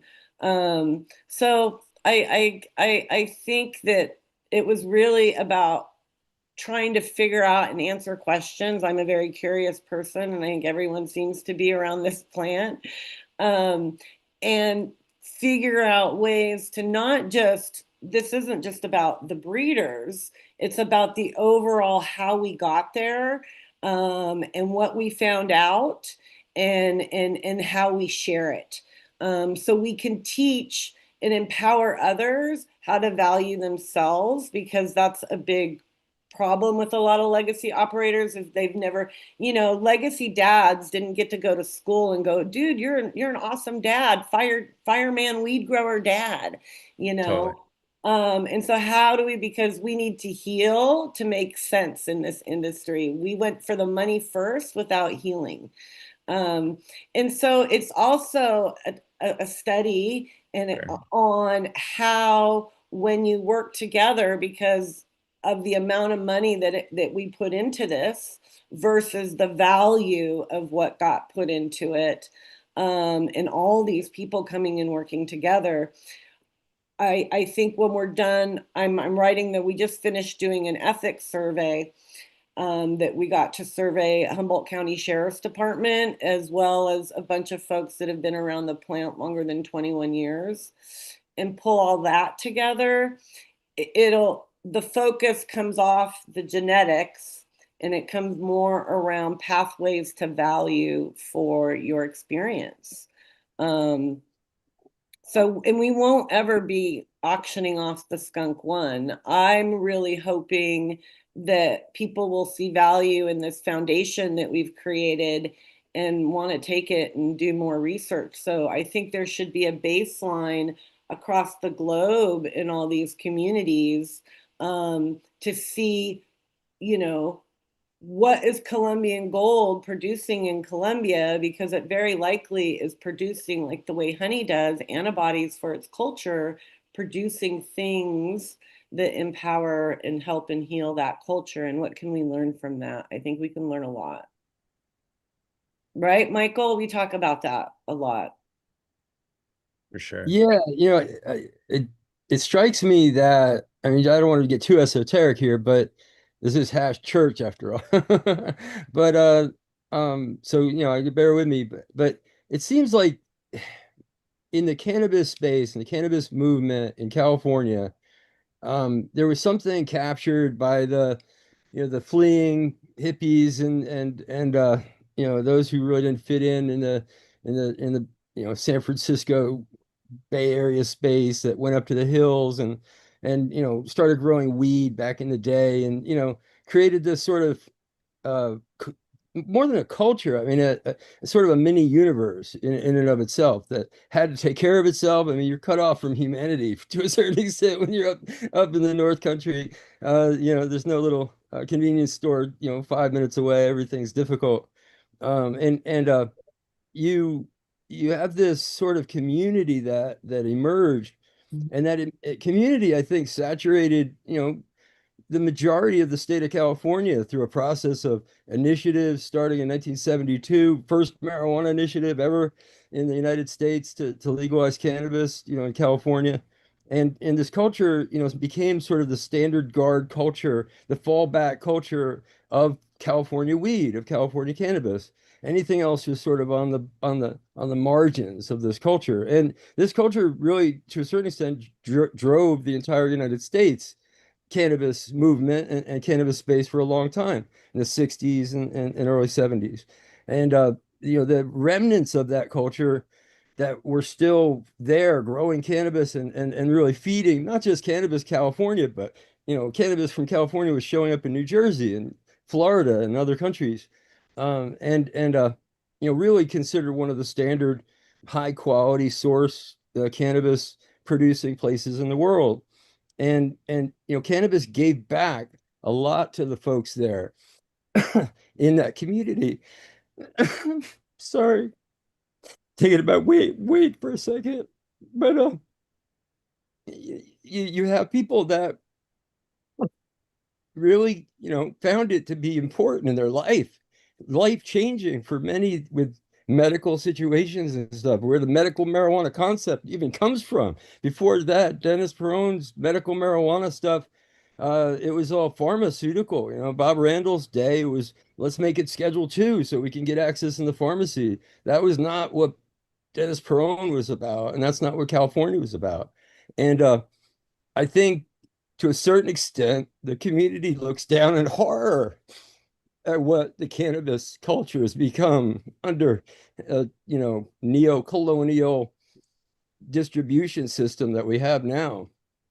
And really knows that it can mean more to the people that consume it, know that it can mean more to the community that develop it. And then, just to throw on one last little wrinkle, the stuff that Layla and I were talking about, there's a whole world of treaties and agreements at the international level to protect genetic ownership and sovereignty, and to create pathways for marketing and distribution of those products, and commercialization and corporatization of those products, and still maintaining that ownership, that sovereignty. And we're not even able to touch it from 2 degrees of separation. 1 degree of separation, the effed up United States federal government that's never signed on any of those agreements. And then, I don't even want to talk about the cannabis, prohibition. That's not even on my list. And then finally, the treaty, the fact that cannabis was put in the damn treaty, and it sort of locked us away in Vienna, where we need to be talking about this in Geneva. So anyway, this is our lot in life, and we need to see our way through it. This is a transition moment, and I think folks in this project, for the better or worse, are trying to, they see that glimmer of where we could go, and that's what the project's about. I love you, Michael. That was beautiful. And that's what kept this project going, is all that. Well, Thank you. that's the amazing depth of all of this, is how many beautiful people came together. I mean, who were willing to, because this is all volunteer folks. Nobody is paid from this. You know what I'm saying? And that's the reality. And everybody saw the need, everybody saw the value, but everybody also saw the need to do all these things, which is, one of these projects is enough, but to go through everything that has been done, gene mapping and looking at all these things to make sure that you had what you were starting with and moving forward. I mean, this is a lot of things to put together that I do hope that there are communities around that are watching this that will replicate this and do it the proper way in the science, and see the heart and integrity, the many hours that y'all put in. I only came in toward the back end of the project, and and sat in, and it was amazing to see the organization. But also, I think you're right. Going through COVID and everything made people comfortable so that your growers could come forward and speak on Zoom. Otherwise, I mean, everybody was, faceless, right? Nobody wanted to show their face, and everybody wanted to hide behind, masks. And this was not just a coming out of the plant, it's a coming out of a community that's trying to say, hey, we're trying to do something and it's right. And this is showing region and terroir in a way that, Champagne didn't even do this for the Champagne region, right? Yeah. Th- Yeah, what you're saying is 100% true, ATN, and I appreciate that. And I hope it's okay with you, Lele, if I say this, but we did this on about $1,400. And when we got audited, the estimate was if we were to pay for this, it would have cost over $350,000. So yeah, community is big in this work. And we're still going, we're still doing it. So Patty, I want to jump. I gotta go in a second, but what you're saying, I think is for those out there that are looking to, like, I want to do this. This is like my life. What Patty's explaining right now is, I think all of us on this call here might share the same sentiment. Um, I've slept in labs, I've slept in the grow, I've put my last penny on it, and it's all because passion brings you to the most unbelievable places that you will ever stand in. Whether you're surfing a wave and getting barreled, or you're in the middle of a field of wonderful ganja. And I think that's about, you know, doing what it takes and everything it takes to do it. And that's not many people are able to say those words, Patty. So I just want that to be said and give you your flowers there, because I know I've lived that myself, where I've put everything on the line. And I can, we continue to do things like that, and that's these are choices, that we make because we are here for that, and that's something that should be said and recognized, because I know I've gone through a lot.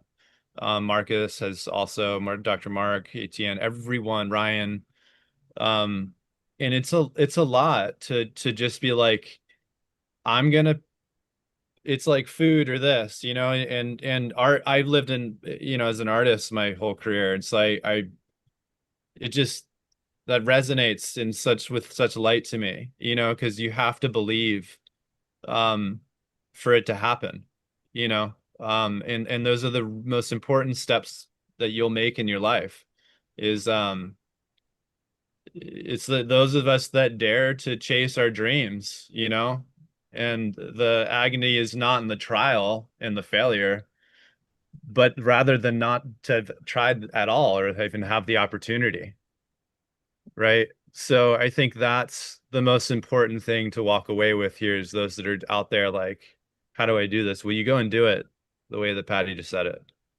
You don't, you make a budget and you go for it.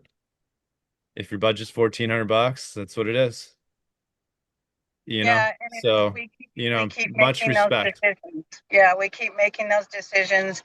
And I will say that the hard times are what really makes you decide, do you want to keep doing this? And we keep showing up, keep on plugging away. And it's a motley crew and a motley trail, but we do it because we actually believe in the people that we are trying to help and also the plant itself. And the plant has taught us so much. And so thank you for that. 100, man. Well, you don't you don't show up to the same fire expecting less smoke. You fight it, right? You're gonna get in there and put the work in. So I think those are really important things, you know, that you're built on, to your point, so it's awesome. And that's what we all need. We need all of that. Need more community that's willing to take a chance on things they believe in, and not willing to take no for an answer. Because that's part of the battle in getting through all this. Because there's a lot of, look, growing plants just for the sake of plants, Ryan, you can agree with this, man. It's like this guy that's like, well, where are we making money here if it's on a chance, right? And we're like, no, dude, it's like we're gonna see, and the chance is the opportunity. That is the business, right? And they're like, what? And it's a really hard thing to help other people understand, because it's so high level and it's so like it is pretty heady, but it can be turned into a business, when you do find the right clone with the right attributes that allow it to go to market. And with a study like this, it gives us a better understanding of not only the plant's ability across different spectrums. I wouldn't even say talent because that doesn't really, I don't even know if that's a word for this, just ideology. Um, and then how it could be applied, right? And that's I think could be helpful, you know, for the future. Yeah. So I'm excited to see more of this type of work um out in the wild. And are you guys looking to do more plants? Are you looking to go explore just this one still and keep with this one clone? Is that kind of in the like how are you guys thinking about that? Well, we've been approached by a couple different avenues. Mhm. And really, I think anything with this particular clone needs to be done in a really like ensure that we're honoring and keeping the promises that we kept around it. Um, However, I think the process, and because we already have built this great supply chain of getting it done, um, a lot of folks, a few folks, not a lot, have asked, like, how do we move forward? I think most people that were a part of this project would be willing to move forward and take an opportunity and make it bigger. And that's a conversation to have. When I'm done with the ethics survey, I'll be done, meaning all of what it encompasses, all the data, everything will all be together. And there's different pathways forward from there. But really, I understand what needs to happen, what we need to create, and how we need to impact, but I never know how we're going to do it. And Sure. Ryan and Michael and Patty can attest to what I do is I listen and I learn, and it all like assimilates. I really, for the good or the bad of it, think and speak with my heart. So my brain kind of doesn't work very well when I have, because I'm feeling so much. But when I step away, my brain just kind of goes and does its thing. Um, and when we get to that place, it's really like, what are the opportunities that align with the integrity of what we've created and move forward? Because that's really what I see as this group's and my personal strongest asset is the transparency of the project and the integrity behind it. And so I think a lot of us would love to do research with it. Got And it. so yes, yes, yes. Cool. Who knows So, what'll okay. happen? So, all right. So now a couple more, just one more question, I guess. So, a couple of things you said earlier I thought were awesome is the idea of authenticity and authentication, right? Um, I think a lot of us would love to pinpoint certain, um, I don't know if the bucket's the right term, but certain segments of these cultivars, acrid skunks and garlicky and your fruits, and kind of better understand all these little attributes that are inside of them.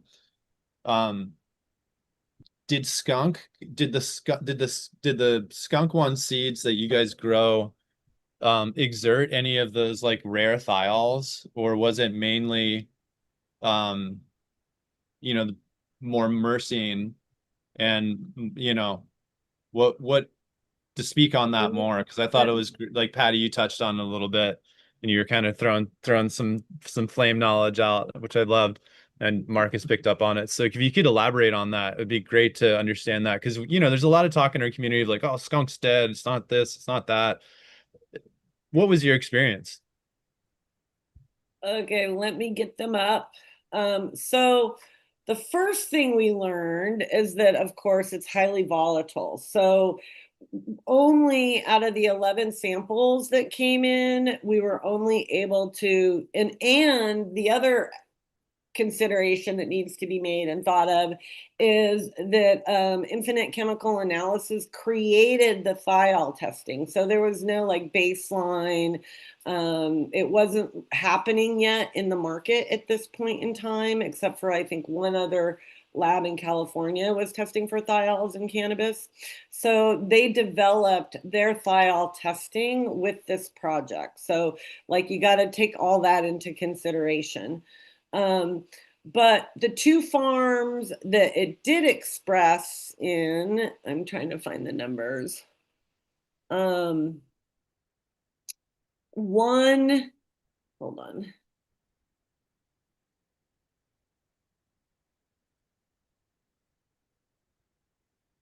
There it is. Okay. Can I share my screen? You should be able to, yeah. And if you aren't, it'll just request that I allow you to. And I think I already did it for Oh, Colin, there so I we shouldn't go. have to No, do I it again. got it. I got it. Now I just gotta find my.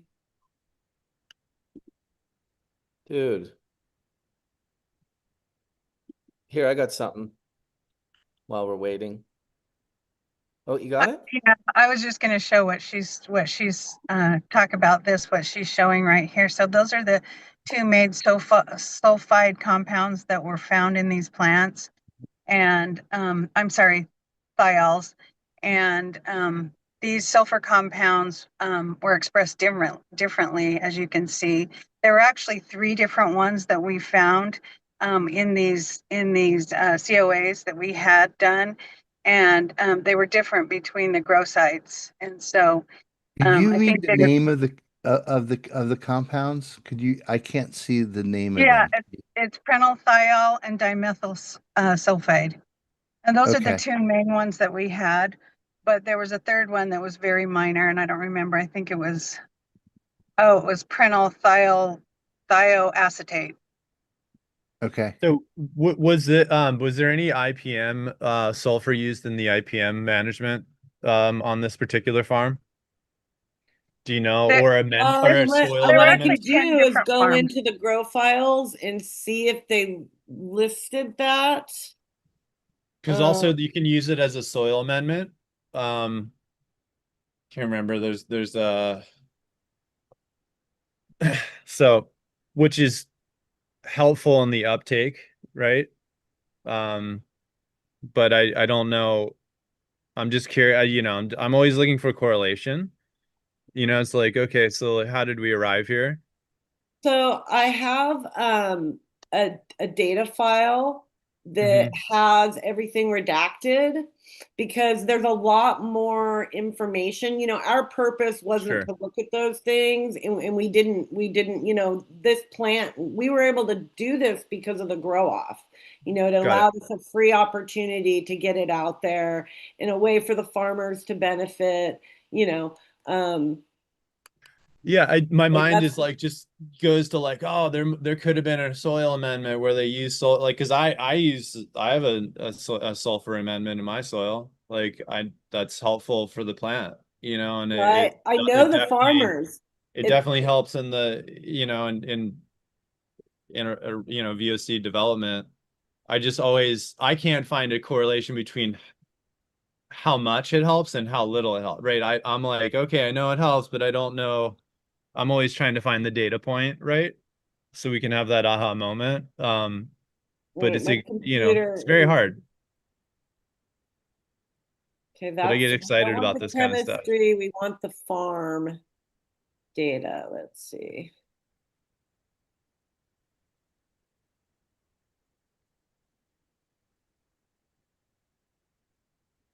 I want to make sure it's the redacted data. Sure. Well, you can stop sharing your screen if you want, and then just find Oh, it. And then that's when you do, just pull it up, just so we don't see something we shouldn't.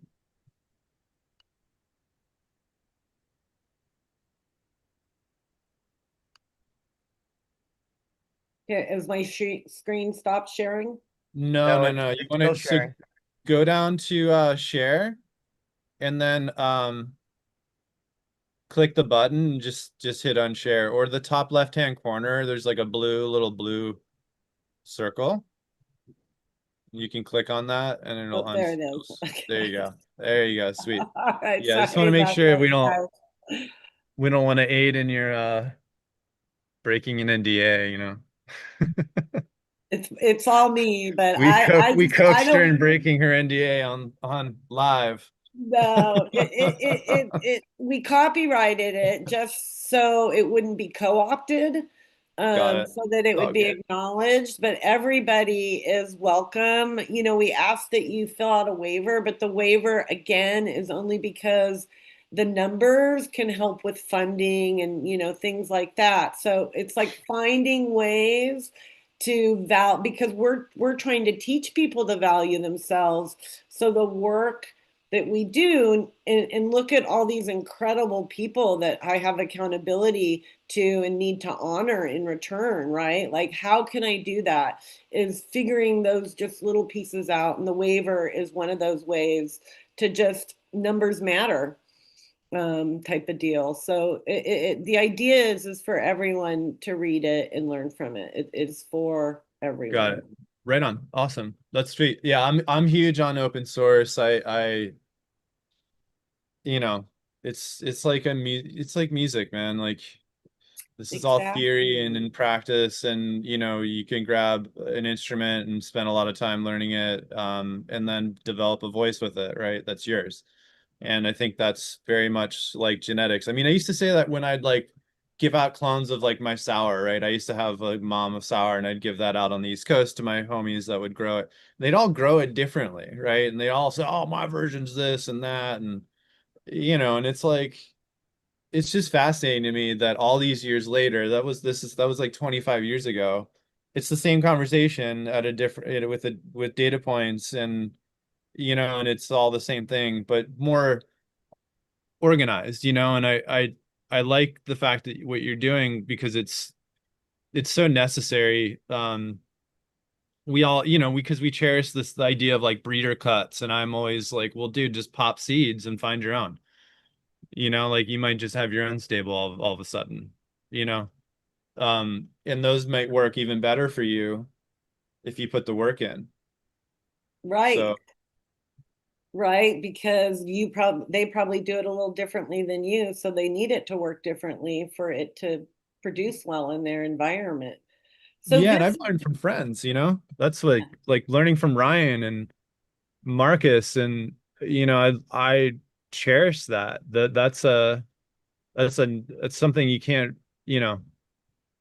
take for granted. Yeah, that's how I've learned so much, is having amazing Yeah, people who know so much more it's all than about the you. people, man. Amazing people. They drive it. Right. Can you imagine if this industry was built with that perception of like, oh, let's listen to each other. Oh, what did I learn from not like, oh, dude, what can I get from you? And how can I leverage that? But really, like, we'd be so powerful right now when we're so disjointed. It's true. Yeah. So this And is traumatized. kind of an overview, just so like through the colors you can see the variation of the expression and the different kind of places it was at. And then I found, Colin, the redacted grow data, and what I can do is send this to you. I can send you the whole data packet with it. Yeah, I'm just And it curious. I love this kind of stuff. It's like, okay, you got living soil. So like, what was your soil biology? What was going on there? right, and How does that affect because you talked about terroir, right? Terroir to me is environment, but it's also soil biology, and it's how they're reacting, interacting with that environment. Like was there pest pressure or not? Was there biology pressure, right? Like, or not, right?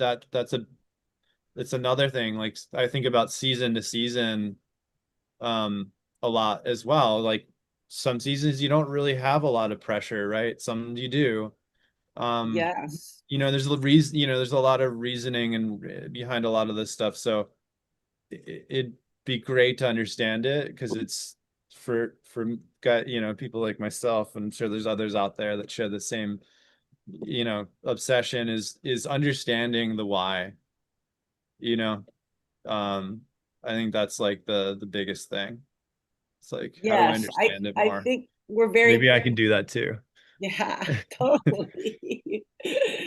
Yeah, it is, and then the curing and then the transportation and the packaging. It's such a plant that receives so much from what's going on like we do. I think it's such a teacher.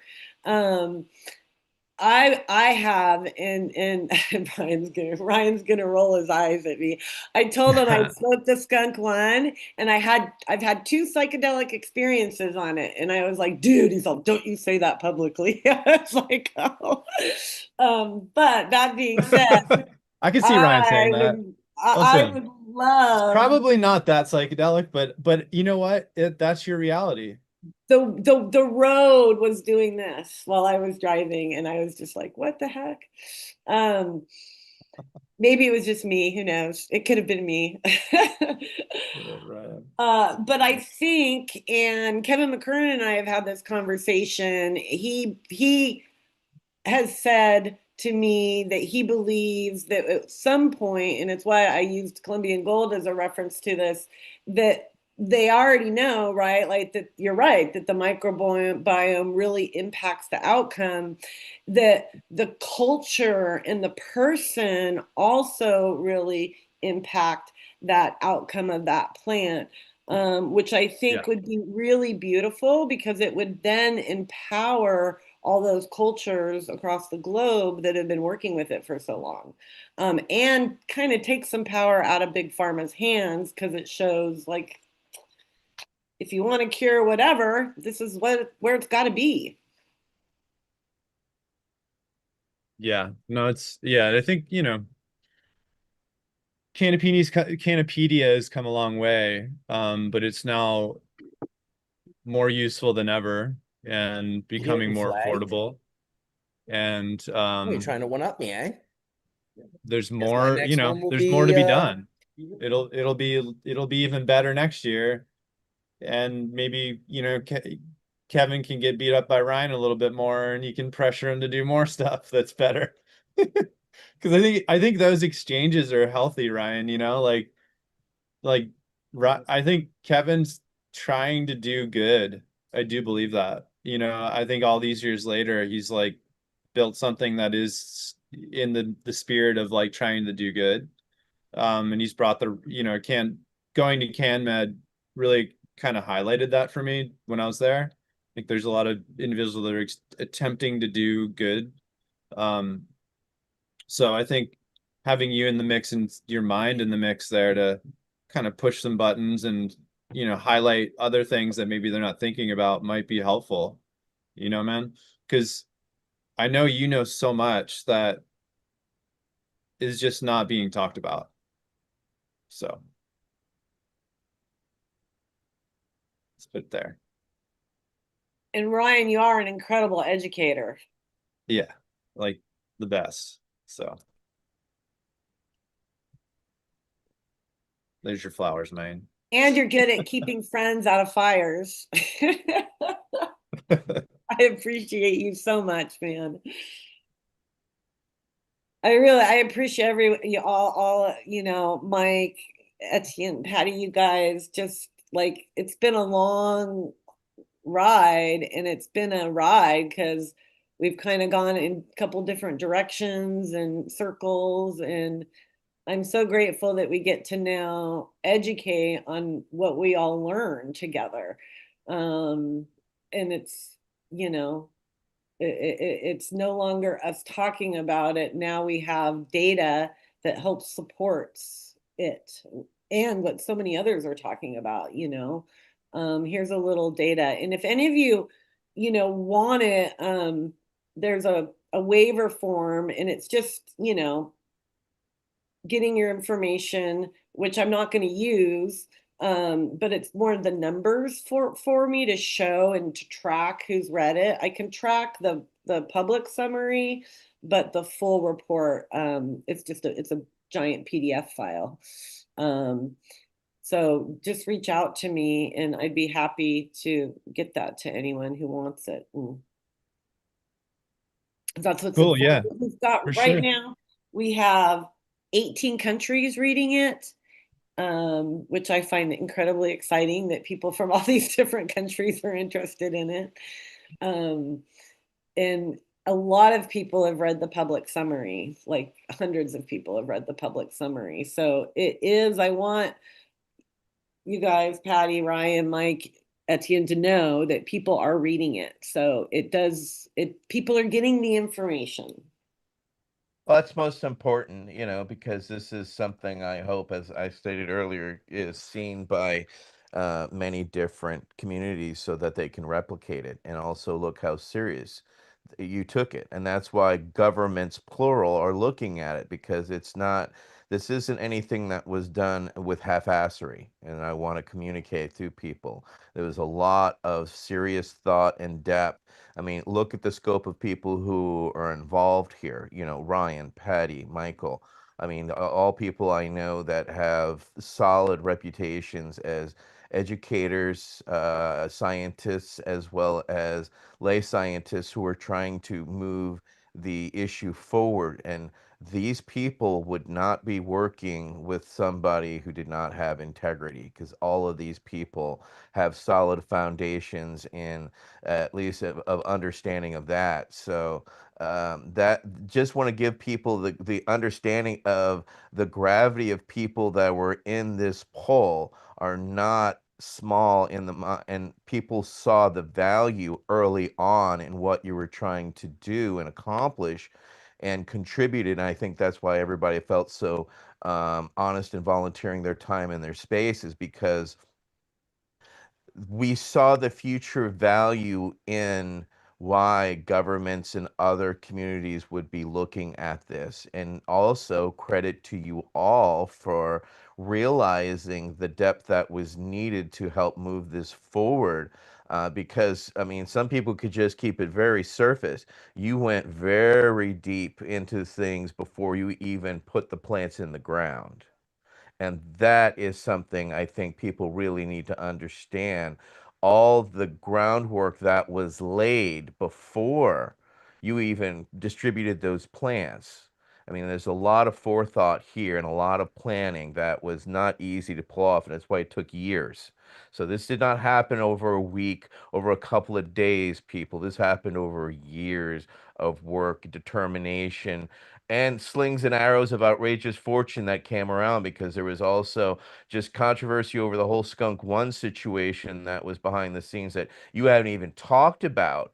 That was integral to how everything became what it was, but it also showed the foundation that was laid and why people stood on those pillars, because it was laid properly from the beginning.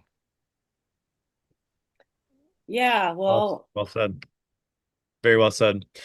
Thank you thank so much. you. I gotta run. Thank you, Colin. It was Thanks really for a nice great show, getting Marcus. Much love, connected. man. Dread, yo, that those rooms look amazing, man. Mike, always good to see you. Dr. Mark, Patty, nice to meet you. Thank you so much. Ryan, wish I could give you a hug, man. Big love. Um, hope to catch you soon, man. Peace, y'all. Take care, Colin. Nice to meet you. Have a great one. Likewise. All right, so Layla, do you want to get to some of those graphs that you were going to show to kind of start breaking some of this information down? Sure, okay.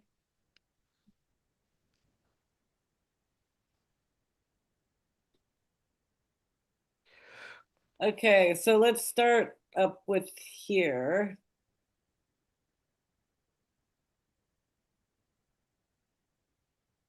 Oh my God, I'm dying over here. This is so wonderful. Thank you guys for just crushing church while I crush full melt.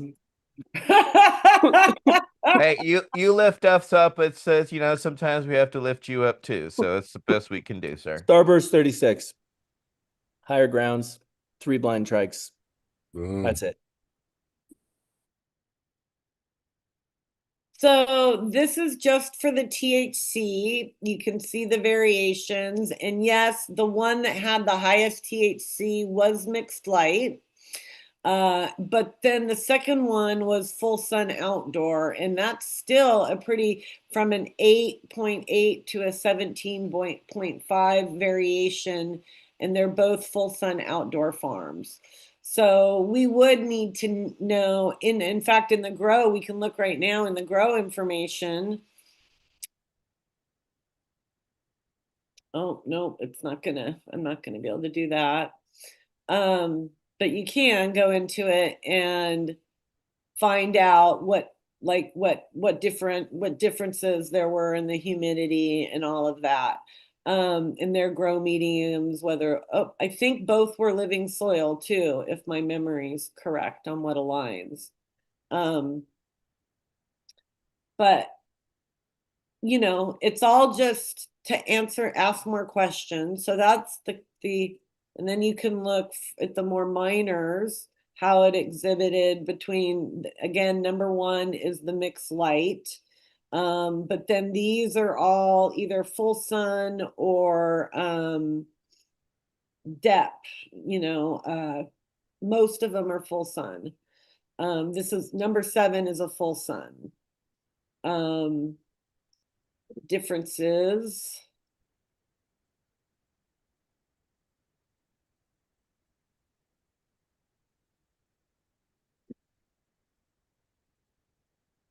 To the terpenes. So myrcene was fairly consistent.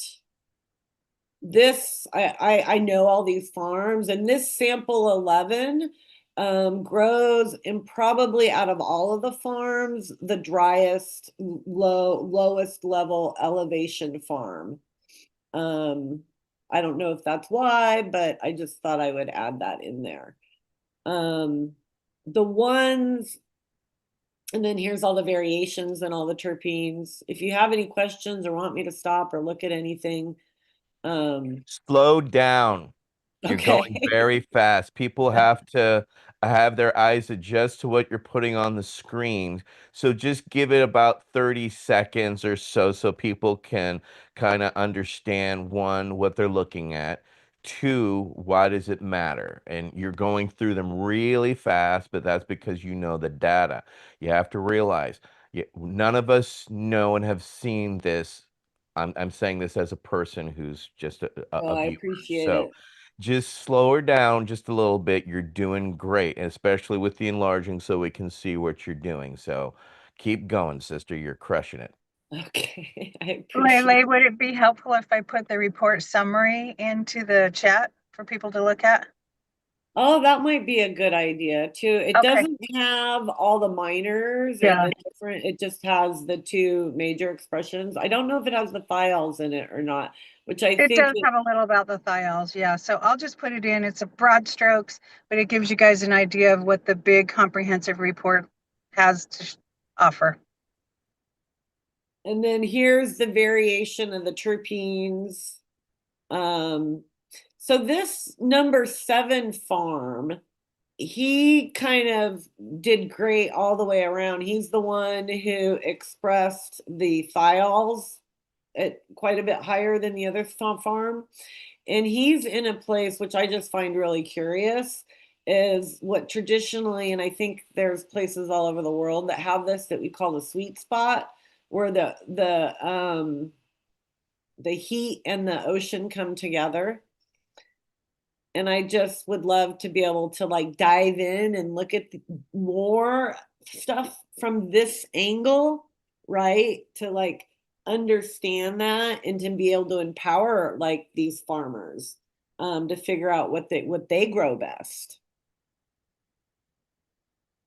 No, that's absolutely, again, this is what that science is now giving you an understanding of the next, things to look for, next steps. You had to get past this step to now see the next step. That's the beauty of science, right? Is Oh, you're building something, as I said earlier, it's science. It's built from a series of level foundations, but you have to arrive at that level foundation. And you did this by doing this scientifically. So, I'm gonna drop this into the chat too, into the chat as a whole.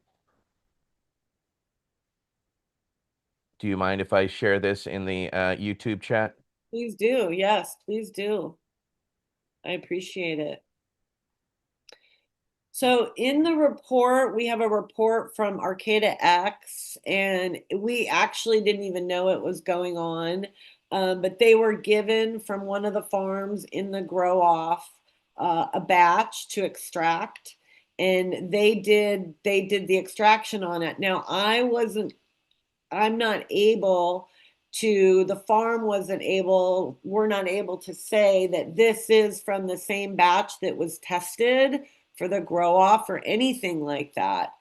But what he found interesting, and I think is that what he extracted came out to 4.29% CBC, which was interesting. So I'm trying to hunt down the flower COA to go with this, because they say it's from the same skunk, but I need to like track it to find out for sure. And that CBC on only expressed in 2 farms. Um, So if you're looking for that, right? Like if you need it as a medicine, you want to know, well, how do I repeat that? How do I get that again?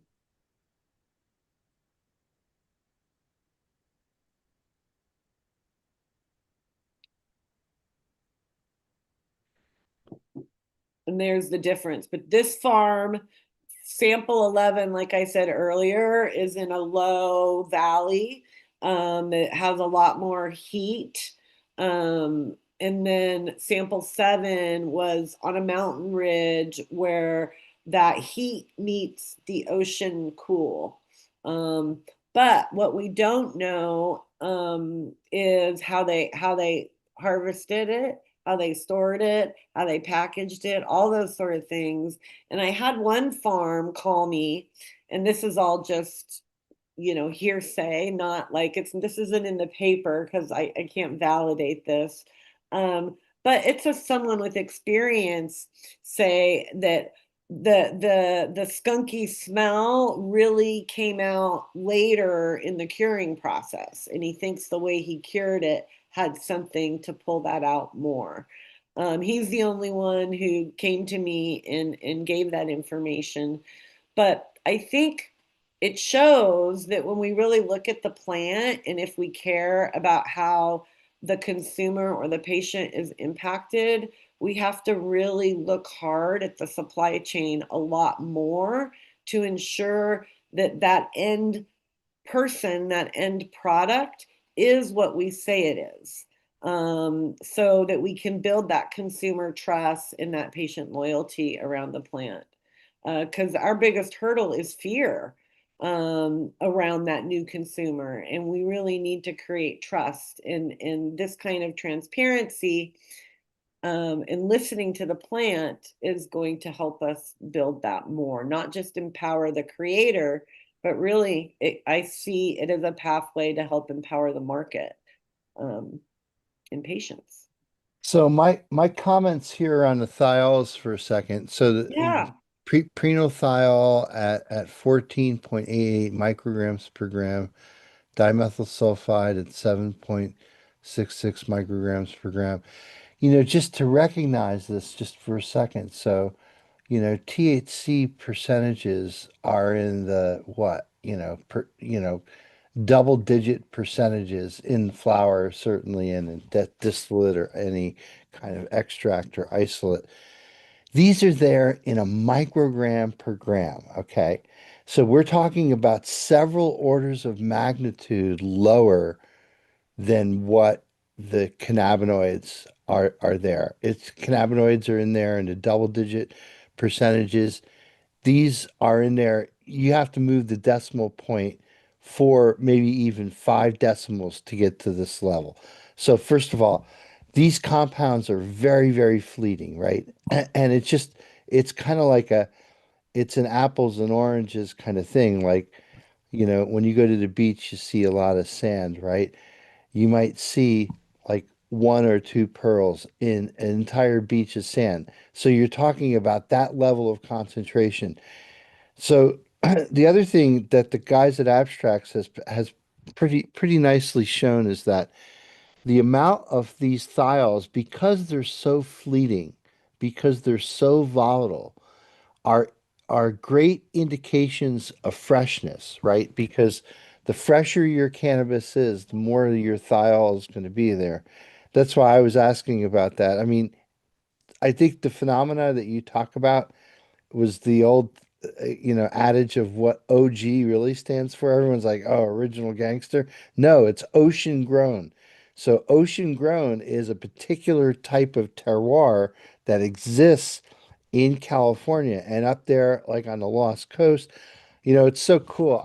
When I went, I visited Indra, who lived just outside of Silverthorne, and you would go up and over the hill and it would be snowing on the hill, but down by on the Lost Coast it was just completely sunny. And so the difference in weather is just has a lot to do with, I think, how the plant has adapted and survived over the years.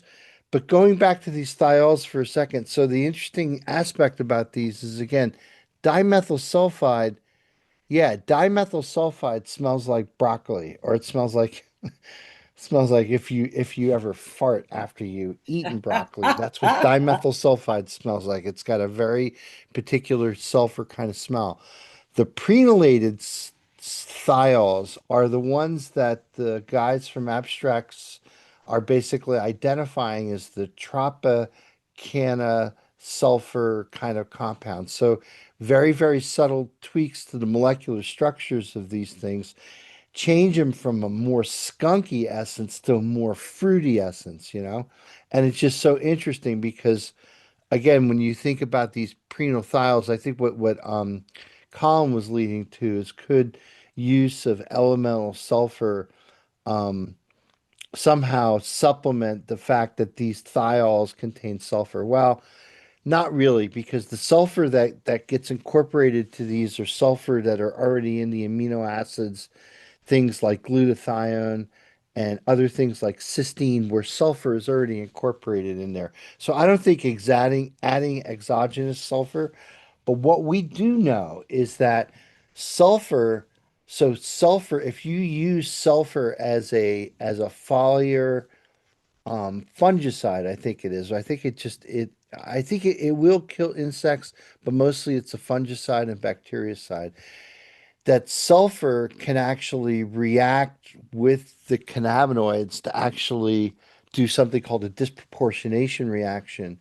And the reason why I know about this is because someone contacted me several years ago because we patented hydrogenation of cannabinoids. And what these guys were finding was HHC was coming up. HHC is hexahydrocannabinol was coming up in these cannabinoid distillates. And what we found is that if you do the disproportionation reaction of THC, you'll generate one molecule of CBN and you'll generate two molecules of HHC. And if you look on the people who broker hemp derived feedstocks, you'll see that there's a 2-to-1 HHC CBN, and that's exactly because if you take elemental sulfur and you heat it up with THC, you can't keep it from happening. It's going to form one molecule of CBN and two molecules of HHC. And this came out in a lawsuit in Las Vegas, maybe like about, oh, God, almost about 10 years ago now. And yeah, so anyway, sulfur contamination could affect THC distillate. So you probably don't want to be using sulfur a whole lot. Um, I'll just stop there. Mark, can I jump in here? You're absolutely right. And when you talk about the difference between micrograms and milligrams, the magnitude is 1,000 times more potent. Yes. So when people Four talk decimal about, plants, right? yeah, yeah. So when people talk about cannabinoids, they're talking about milligrams. When they talk Right. about micrograms, they're talking about terpenes and thiols. And that is why I can't get on board with people spraying botanical terpenes on janky weed, because you're really not, that's not how the therapeutic dose is. I'm a clinical psychopharmacologist. And when people do this, they're putting people's health at risk. And you need to let Mother Nature be the recipe, not your backdoor lab or whatever. And Mhm. so I feel like it's really important to say this to people, to be like, oh, let's just spray sulfur on it. You're right. You're 100% right. And it's putting people at risk. And I'm very opposed to that. So I just wanted to put that Well, out and there. Thank you. and the weird thing, just from the chemistry perspective, Patty, is that sulfur is actually one of those ingredients. It's natural, right? So it does come from Mother Earth, right? Sulfur is something that's mined from the earth, but it's actually approved in organic farming. And I don't know, when we teach when we teach my freshmen and sophomores organic and inorganic chemistry, sulfur is not organic, right? Sulfur is inorganic. So just a nomenclature thing, the fact that they use sulfur for, in fact, both sulfur and copper of all things, right? So those are two inorganics, right? One is a metal, copper, right? They make shiny pennies out of it. Or I guess we don't make shiny pennies anymore, but Used we to, used to right? anyway. Yeah. So, right? So there's copper, right, which is metal, and sulfur, which is this yellow powder that smells like gunpowder or it smells like rotten eggs or, it's just got this kind of sulfury sort of smell to it, that those two things, which are both inorganic, are allowed for organic farming. Now they both, again, I'll say that they both come from planet Earth, so in that way they're organic, but when you get down to the chemistry of it, they're not organic at all. They're inorganic. Well, I as a don't know. hash maker, I am the enemy of sulfur burners and people using Yes. sulfur to get rid of their powdery mildew. I just wish they would do anything but that. Are Um, people still using sulfur? you smell it here and there. I got a freeze dryer used recently and we opened it up and smelled inside of it and it smelled like he had been like freeze drying sulfurated compounds like so badly. It was so bad and stunk so bad that I feel like the freeze dryer was ruined. Like the silicone Ooh. pads that are under the shelving units of each shelf are just have absorbed this sharp, terrible sulfur smell. Not good. And obviously not the pathway to producing more sulfur compounds like thiols and thiolates. I'm not a chemist, but you could bet that that's not the way to do it. It Do all comes any of from you planet have Earth, I guess.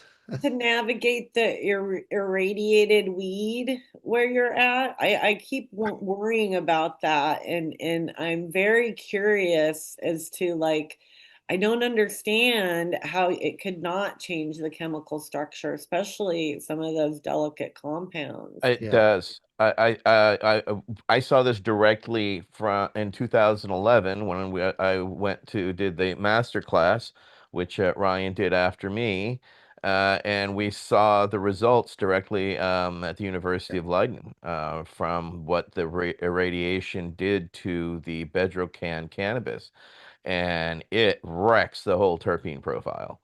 I mean, it totally alters things at a rate that was surprising. And the reason it's done so is because they do not grow in a healthy environment. They grow in an environment that has molds and mildews. I took pictures of black molds, green molds on the floor, in the trays, and black mold on the air intake going out. Yeah, great shit. So that's why they have to irradiate their cannabis. And that's, due to indoor industrial growing that they were doing. These gentlemen who grow were chicory farmers originally, and they took the Jack Herrera variety that they helped create and made that into the Bedrocan varietal, and it does not respond well to those environments. And when you test it, it pops hot for the molds and mildews, and that's the reality. On top of it had thrip traps and all kinds of other problems that are, inherent when you take nature indoors. Nature comes inside. And if you don't have the preparations prior, then you have to do dumb things like find ways to get your product to market, like irradiating it so that it actually, comes there. Look look at Idaho potatoes. Do you know that every Idaho potato is irradiated? Yeah, it's crazy, but we don't need to do that to our cannabis. So if we grow in clean, healthy environments, we don't have those type of problems that require irradiation. Unfortunately, yeah, it's a standard that's there, and it works for foods and certain other products, but I don't think the current radiation standards are going to work well for the cannabis market. I think we should add that yes, e-beaming definitely damages the volatile organic compounds, but so too does time, oxygen, light, Light. opening your Temperature. jar, like closing your jar, like literally everything. So unless it's about like complete and total preservation or at least extension of life, if you can't smoke it fast enough that you still want it to be as enjoyable from the first experience to the last, there's really going to have to be some sort of understanding of cold supply chain with Yes. cannabis. It's seems Absolutely. to be We a pretty actually have important someone factor. who started one up here, and I think it's crucial. Like I have never had pineapple that wasn't off the hill. Smoke like tastes like pineapple. That's beautiful. Beautiful gong. All right, so continue with your show and tell. I mean, you're blowing our minds with the science that's there, that's involved to give us an understanding. Because when Dr. Mark talks up and gets excited about, we're definitely in the right place for Hash Church. So let's keep this train rolling. Well, I'm just really grateful for the positive thoughts and energy around it. Okay, let me get this back on because I think that so many people put so much heart into it that what I really hope is people can see what good things can do. Like that's kind of my current, like, look, you can do it and be nice too. You can do it and work together too. And so thanks for letting us show this to you. So this is a map thing that I made, Yeah.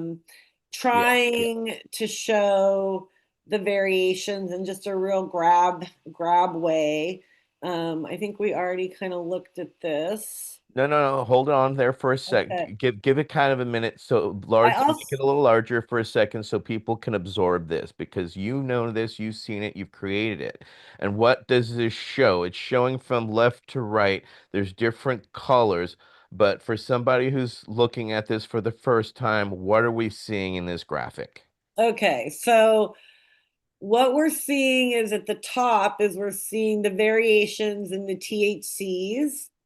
And then you can match farm one with seeing where it is in this simplified climate region chart that we got. So that's a map of the counties then is what we're physically That's looking at. this is Trinity. Yes, this is a map of the Emerald Triangle. Okay. So we have Trinity County in the purple here, or the beginning of Trinity County, because we didn't have farms deep into Trinity County, just on the county line. And then Humboldt County here, and then we had one farm in Mendocino County, Farm 11. And you can see when I'm saying that that farm was in a drier, more valley climate, that's what this simplified climate region map helps us show is the difference in the climates. And this farm one we know is a mixed light, but this is the farm 7 that shows, and then 10 and 2, and you can just kind of already see that these are darker than these over here. Like you can see that So pretty, and each that's, circle is representing the garden and the garden where it grew and the sample. Okay. yep. And then the color is kind of the THC variation. And you can go through each table and look and match the farm number to kind of see where that happened. So like, let's see where, oh, I don't know if this is going to work. I knew I should have just made slides. Let's see. Well, so that's a microclimate. What is that? That's farm 6. So here's farm 6. It also, so these are the 2 farms that express some CBC. And they're kind of in the same area as each other. They're both kind of the coastal. This is lowland coastal right here. This is mixed light. I would imagine this is too, but they didn't list what they were doing. Hey, somebody asked, were there weather stations at each of these gardens or close to? So no, because we had no funding. So that's something what we do have is the longitude and latitude of each farm. And you can, and what would be a great another thing to do with some of this information is I'd like to see 2 things done. One, look at the geology. 2, look at the weather patterns and do it for a couple years. And so you get some cycles in and then see, there's just so, Yeah, it just, more well, it's questions than right, answers. because I've always been told, such as, those that are closer to the fog and that 20-degree difference between day and night has a reference. But, that's always been word of mouth. So this is where that science, as well as elevation, etc., really matter and help us understand the depths of terroir. But I want to also say thank you for making this first step because now, as you said, you've now have another step that you want to build off of this data, such as by having weather stations at each of these farms, right? Right, exactly. Or even, there was a research project, they lost their funding that was doing that. And if they still have their data, we put ours together and it makes more sense, like we don't have to all go do it. But yes, whether there's so many, soil samples would be another thing, water samples. There's so much more that can be done. The hope is that this shows that it needs to be done. Did they have elevation data on those farms? So no, but we do. Well, you can't because we have the longitude and latitude. We're not making that public, Right. but we do have it. But Um, from that longitude, latitude, you can also, somebody says you could easily grab the historical data from just the zip code and the date. Yes, weather-wise, all exactly. The data is out there, I believe, to add all those layers to it. We now gave a baseline to look at those things. And what is interesting is you can see that if we were to value the plant only by THC, it is stronger over here. Now, what I wasn't able to do is we didn't get that many farms in Trinity County. They were having a really hard time politically at that point. Farms getting through the permitting process, the county was at a standstill. So it was hard to get farms, but Trinity County, and this goes back to what you were saying, Patty, is what I believe one of these sweet spots. And it's because it's not the ocean, and it does get some of the ocean, but it's really high elevation and it has really pure water sources. And so I think when we're able to go into Trinity County more, get more farms if we were to do this again, I think we'll see even those variations. Especially my theory is in the terpenes, especially. Um, but it shows that it's a conversation that needs to be had. And if you're a farmer anywhere, right? Like the farmers are feeling really devalued, even if you're an indoor farmer, it shows that if you're producing something really good, your SOPs matter, your data around your work matter. Those are valuable assets as this industry moves forward. So like recognize that, protect that, bring it together. I have a 75-year-old old timer who has literally 60 years of written research around his genetics, around his patients. And he's finally getting it all translated digitally so that can be shared and looked at. But we have so many people like around the world that have so much knowledge within them that we didn't feel safe to write down. It's there's ways to be valued around that we need to teach the industry um, that how to value us. And that's what this plant has started to do, is show that there is independent value in terroir, in process, in genetics. It's not just the brand. There's a lot Yeah, more to it. two quick comments. So, one thing is, at least here, you should always think of, I mean, yeah, people always want to, again, grow for THC and potency and everything. Just remember that THC level is roughly a measure of trichome density, right? So it could just be like certain areas within this grow are able to produce more potent plants, right? And that's just, again, trichome density, which is going to linearly track with your THC. The other thing you had mentioned doing soil testing, yeah, so certainly like water and water retention and the amount of organic. So if you have a very sandy loam that doesn't really hold on to water too well versus a lot of organic matter and a lot of, decomposition of like forest floor, like pine needles and leaves and all that. I mean, the binding capacity for water in your soil will roughly track with the microbiome in the soil itself. And certainly the microbiome is really important for the plant, especially if it's sun grown, because remember that the plant doesn't fix nitrogen. The plant relies on micro fungi and microbacteria in the soil to basically fix nitrogen, because all of those synthases and all of those proteins that the plant needs to produce these secondary metabolites, they all need nitrogen, right? And so bugs and microbes figured out how to fix nitrogen eons ago, right? Because they had the luxury of the time course of evolution to do so. So, like when you look at these maps, to me, where my mind starts going is, yeah, it's really interesting to look at the soil chemistry that's different between these different regions. And perhaps again, you're in an area where if you're on a hill, there's not so much of a water table, but there's certainly water movement underneath the soil, depending on, again, like how much other vegetative matter has decomposed over eons and over the years that's in that part of that soil could certainly, again, not only support water but support the other microbiota that the plant needs to really survive and thrive.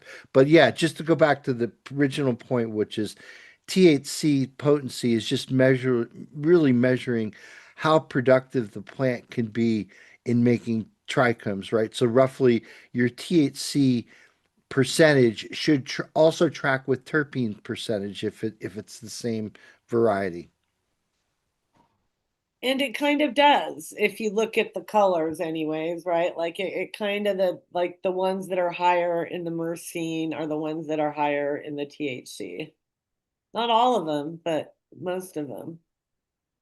Interesting. Yeah, I Mark, mean I'd that. be So what curious. you're saying is that there's more oil, and if there's more oil, there should be more cannabinoids. These varieties were selected for high in THC, so the elevation in THC is going to track with the elevation in terpenes, and myrcene being probably the most predominant, monoterpene that's in cannabis terpenes. It's going to literally track with that.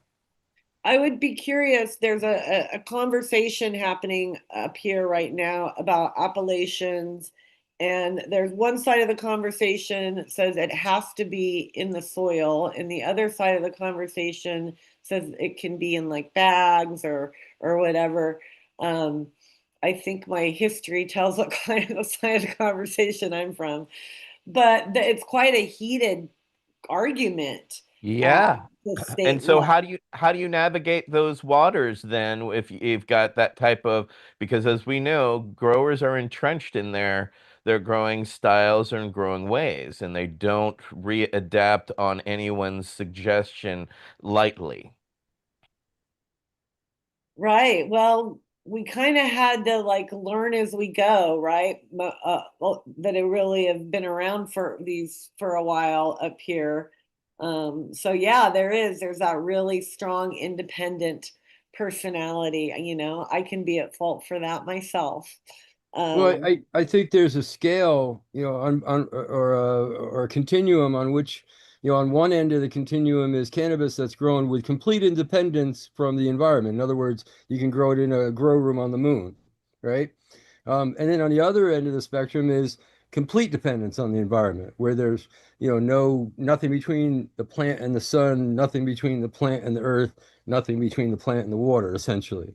And I think the bag is a thing between the plant and the earth. I mean, unless I'm looking at it wrong, that's kind of how the argument breaks down. well, most of these farms, but one, it looks like were living soil.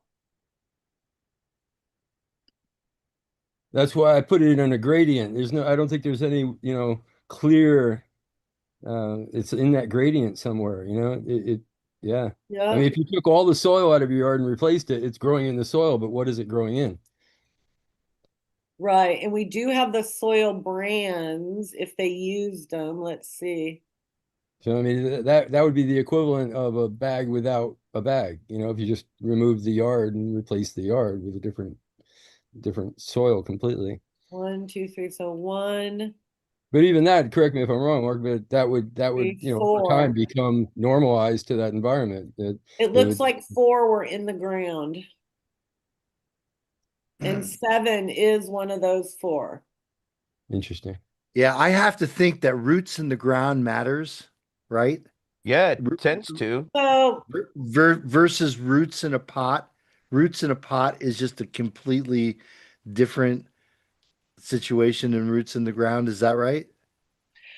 I going through this and getting so much questions about like who are you doing this? What and me going by like just how I navigate the world, which isn't very analytical.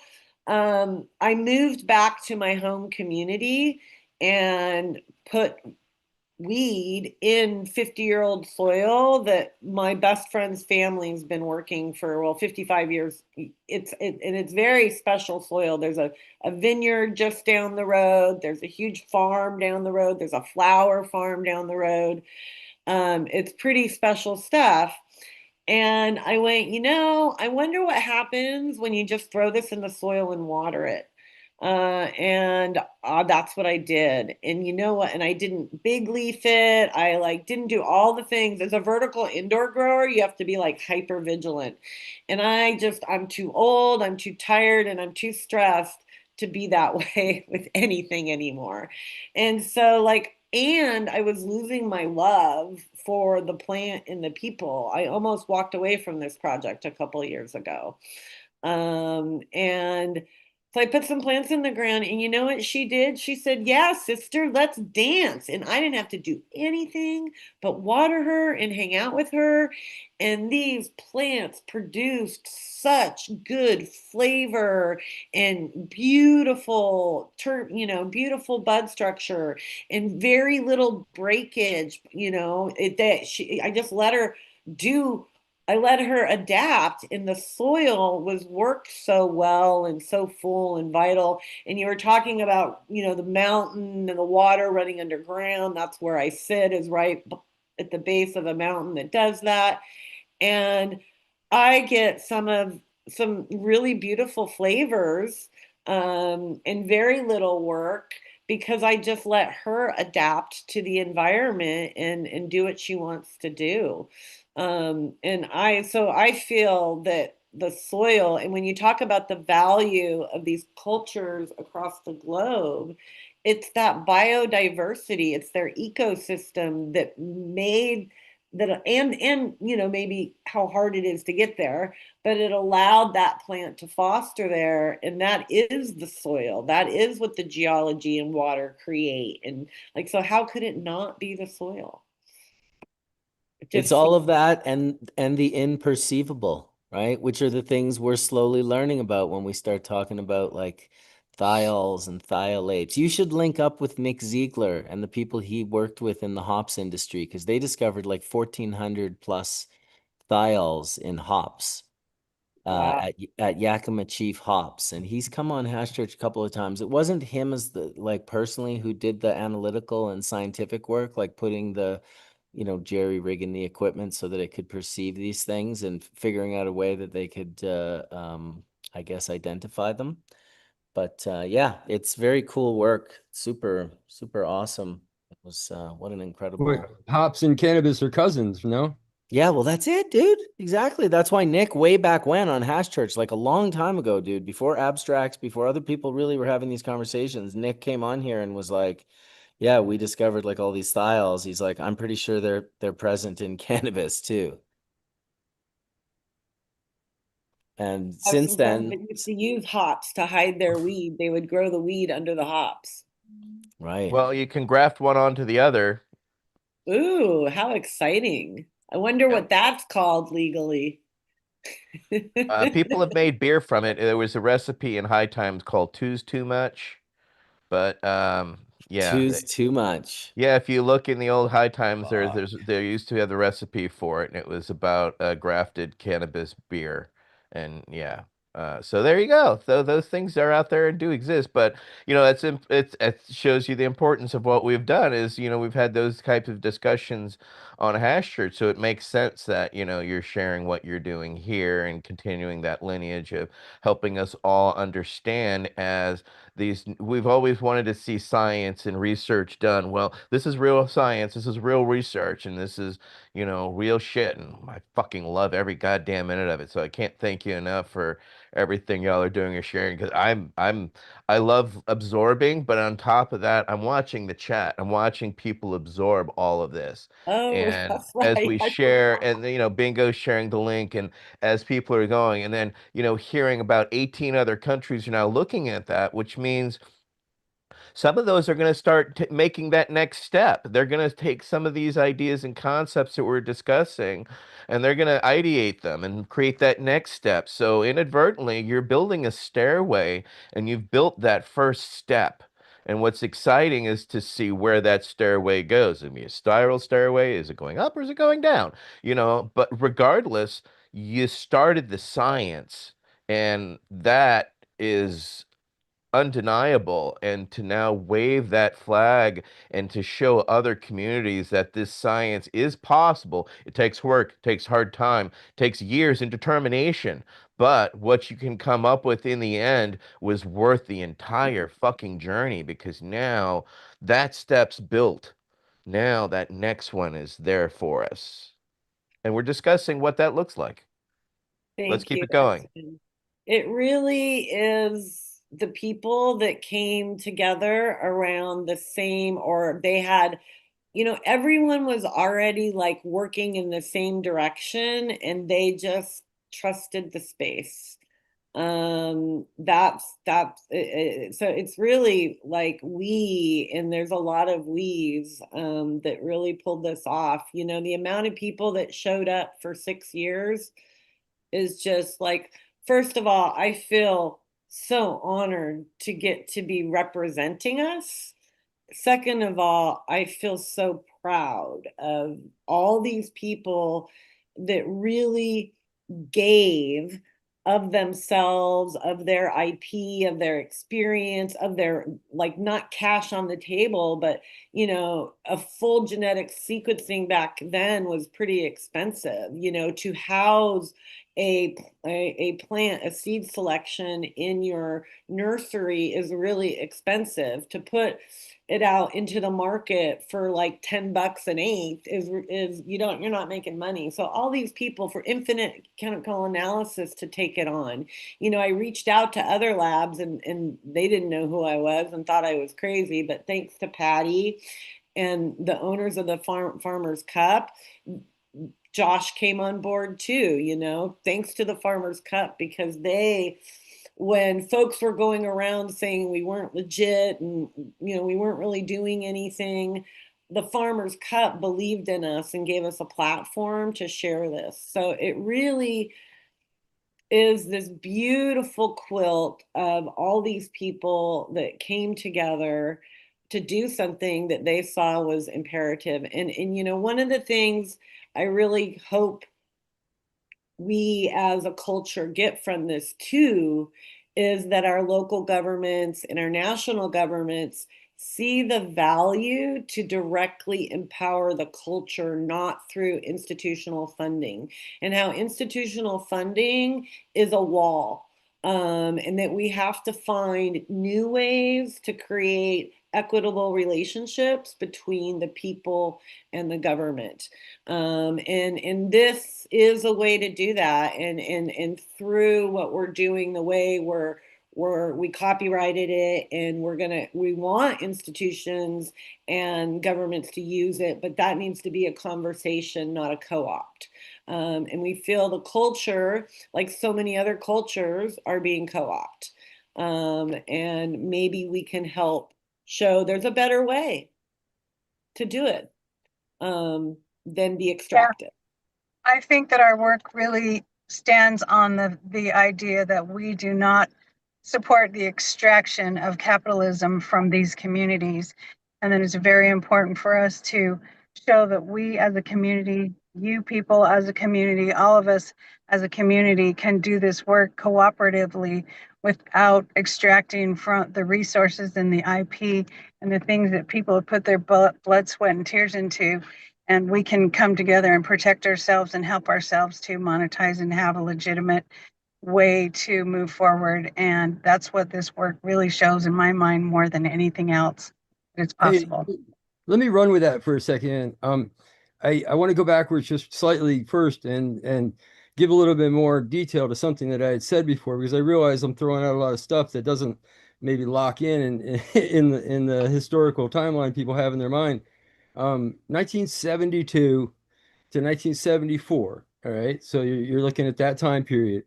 You had two kind of, I often talk about the cannabis movement as the before times and the after times, one movement passing the baton to another. But really, 1972 to 1974 was an overlap.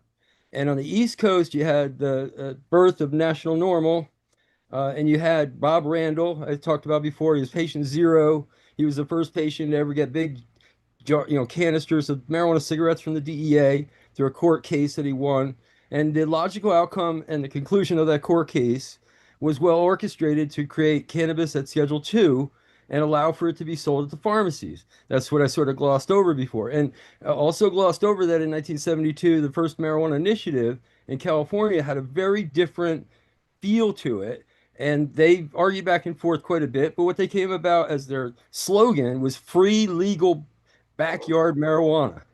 So on one coast, you had free, legal backyard marijuana, which is basically us. That leads to us in this room right here. I can say without hesitation. And then the other side is this pharmaceutical model, this corporate model that working to try to go through the law, the Controlled Substances Act. We see how that worked out. It's still a box full of nails inside of a box full of pins, if you want to understand the DEA relationship with us on cannabis. But this pursuit of cannabis as a free legal backyard marijuana, there is an intersection. I think we always in our movement talked about commerce. We talked about being taxed, for example. Like we were the only people saying, hey, tax us, make it legal and tax us, Well, what does that mean? And Ryan, I think, captured the essence of it. What do we own?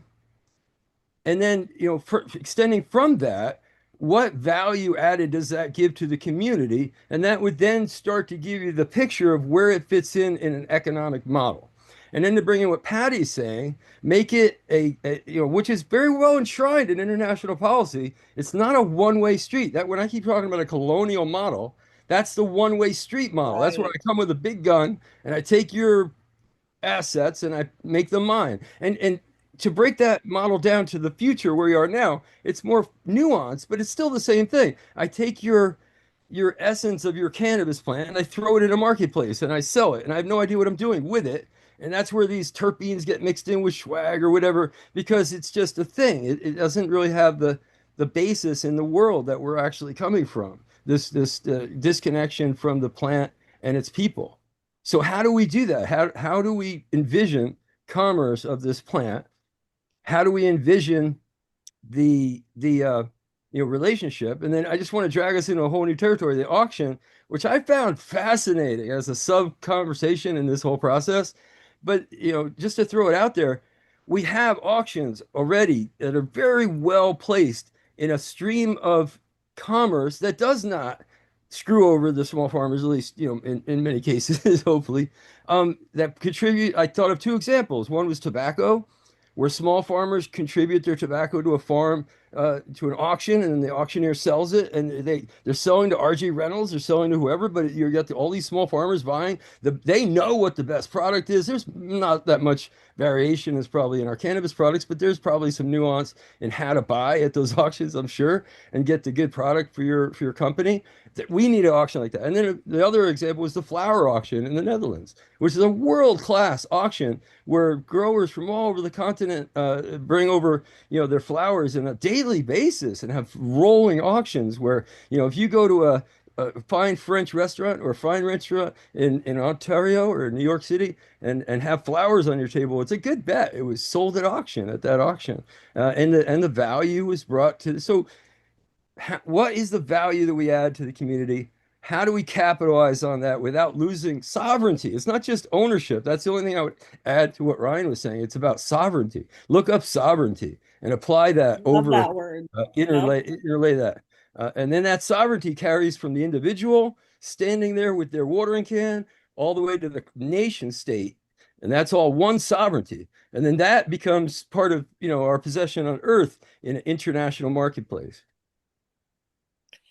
Yeah, it's also how I think one of the questions that I'm working on right now around this project is how do you ensure that that value comes back to that first patient zero, right?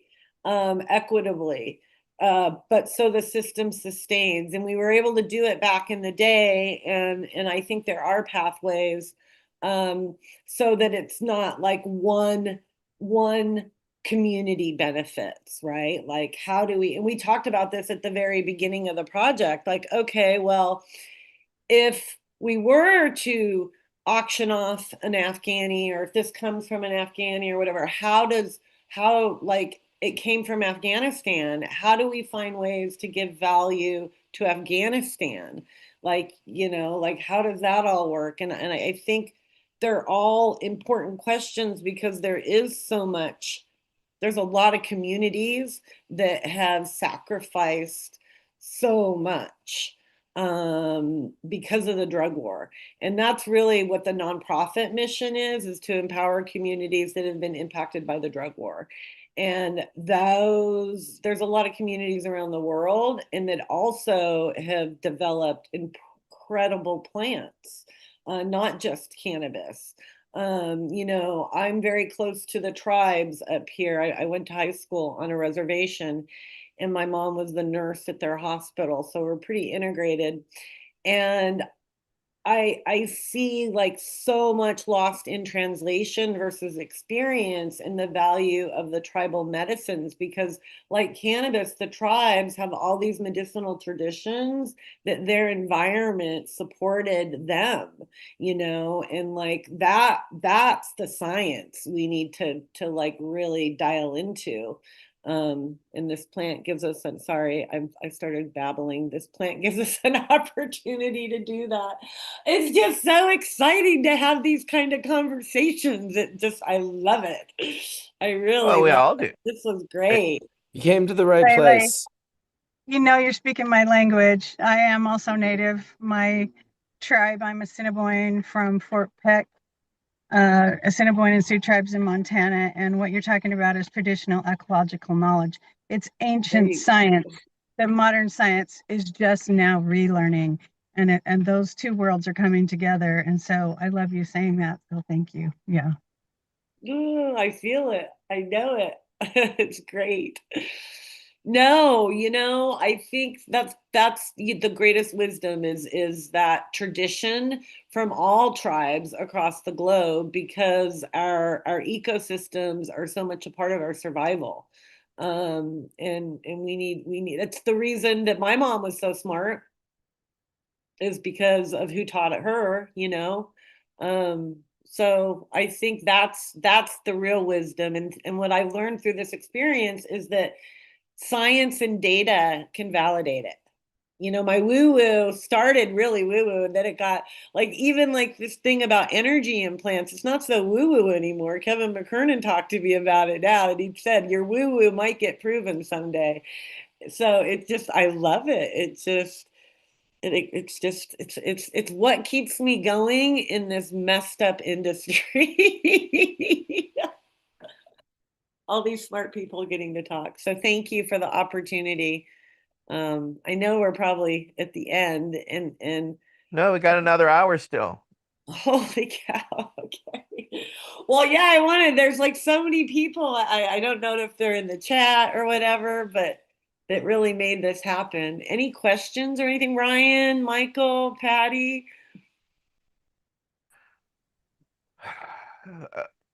What's next steps? For the project? Yes. Well, politically navigating the genetics and the science, because I was a nurse, but I didn't get to the level of PhD to like really, and I'm dyslexic, so it's a bit of a struggle for me.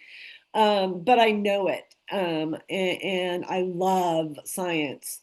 Um, and so, can you ask the question again, Etienne? I got distracted. Sorry. What's next steps? Oh, so I struggled for a few years of like really grinding this out and started grinding it out, and I was still having a problem of like really pulling it together and it being what I felt was worthy of all the people that participated. And then Glass House happened. They got raided, and people were like looking at, oh, what are people doing right and wrong? And one of another important person, part of this conversation is Daniel Hendricks.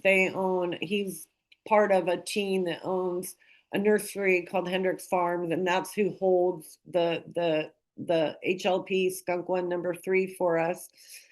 And what I see in the genetics, I see all through the whole supply chain. I used to manage 12,000 women in a supply chain group and teach them about the cannabis supply chain.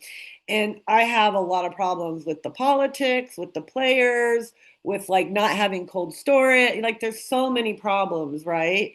And when that thing happened with Glass House, Daniel was like, Lele, this is really everything that pisses you off is ethics.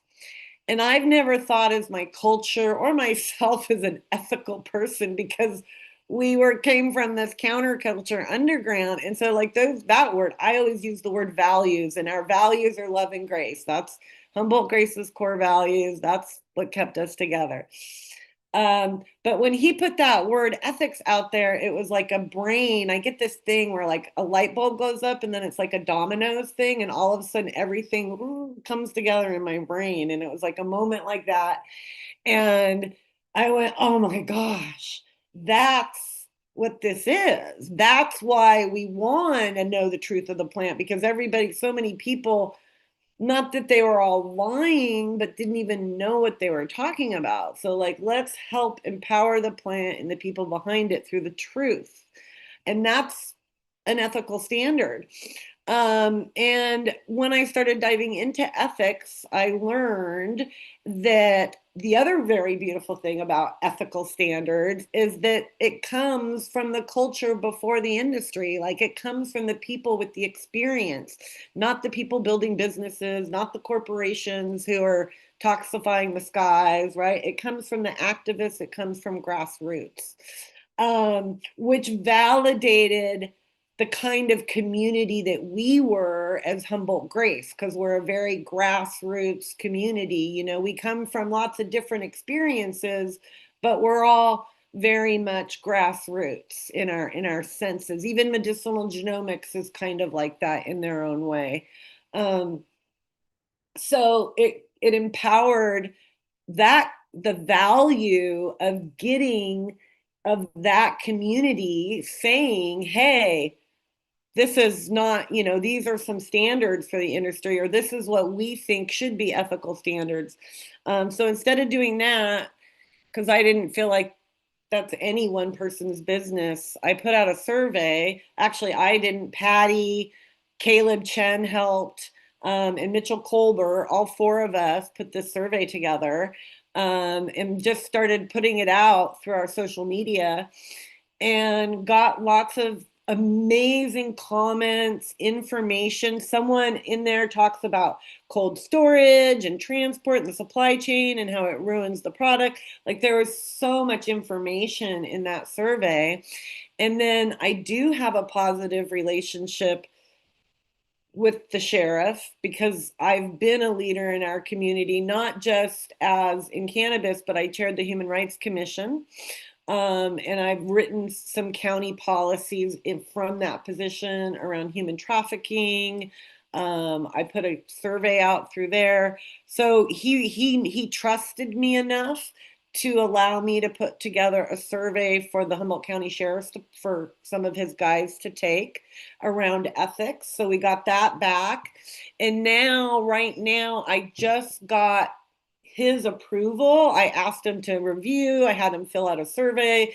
Is this what it says? Do you feel this is right? I just got that back from him yesterday.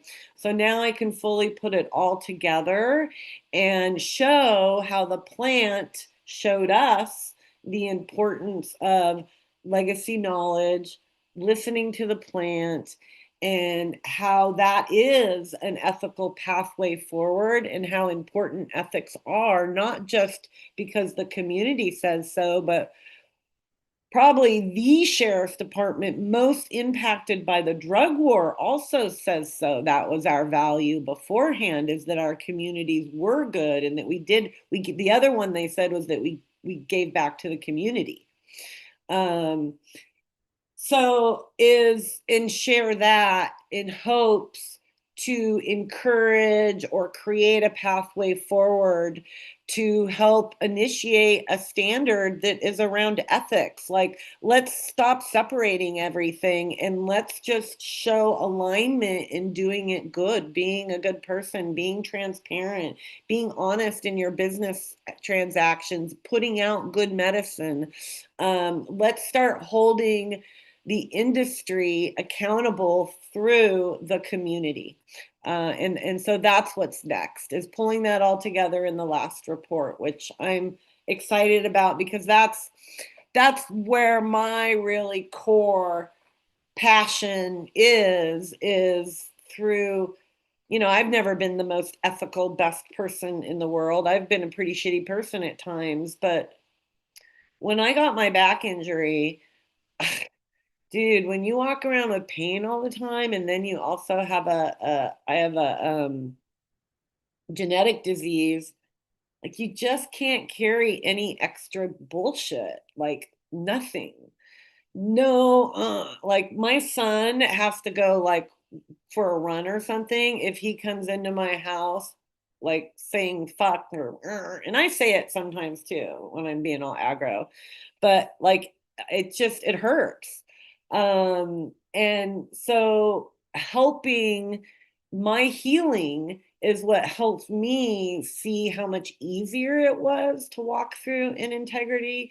And I feel like a lot of legacy operators walked in integrity to stay operators for so gosh darn long, that they need to be empowered in that integrity instead of in this ugly green juice ego that everybody's high on. And so let's share what that empowerment looks like and what you're capable of when you come together in that model, and not the extractive leverage model that this industry is running on. It's just the total opposite of what most of, and even David, we really connected. I really like he reminded me of all my elders, and within like the first 10 or 15 minutes of the conversation, he goes, "Oh, you are like those old hippies up in the holes." And we went okay after that. And I just so appreciated that, that he understood that mentality. And I think, and actually, those hippies came to me when I first started creating the word Humboldt Grace and working around it. And they asked me if I'd create a bank. They said, you need to create a credit union. And I was like, dude, I'm dyslexic. I'm not good with money. That would just I would just be so not credible in that. Like, what are you talking about? But what he educated me in is, he said, it's the missing link. We all stepped away from our money and said, fuck you. But it's a real tool. If we would have used our money effectively, and built our money and kept using it moving forward, which a lot of people did too, like, been smarter about the weed money, moving forward, and controlled their money more, that they would be just as powerful as the powers that be. And so I think building bridges is really important too. Like I am all power to the people, but I grew up in a community that from the beginning, like I said, from time immemorial, has utilized the resources to empower the community. Timber even did that. Even though it was a highly extractive industry, they built communities around, they made towns for their people.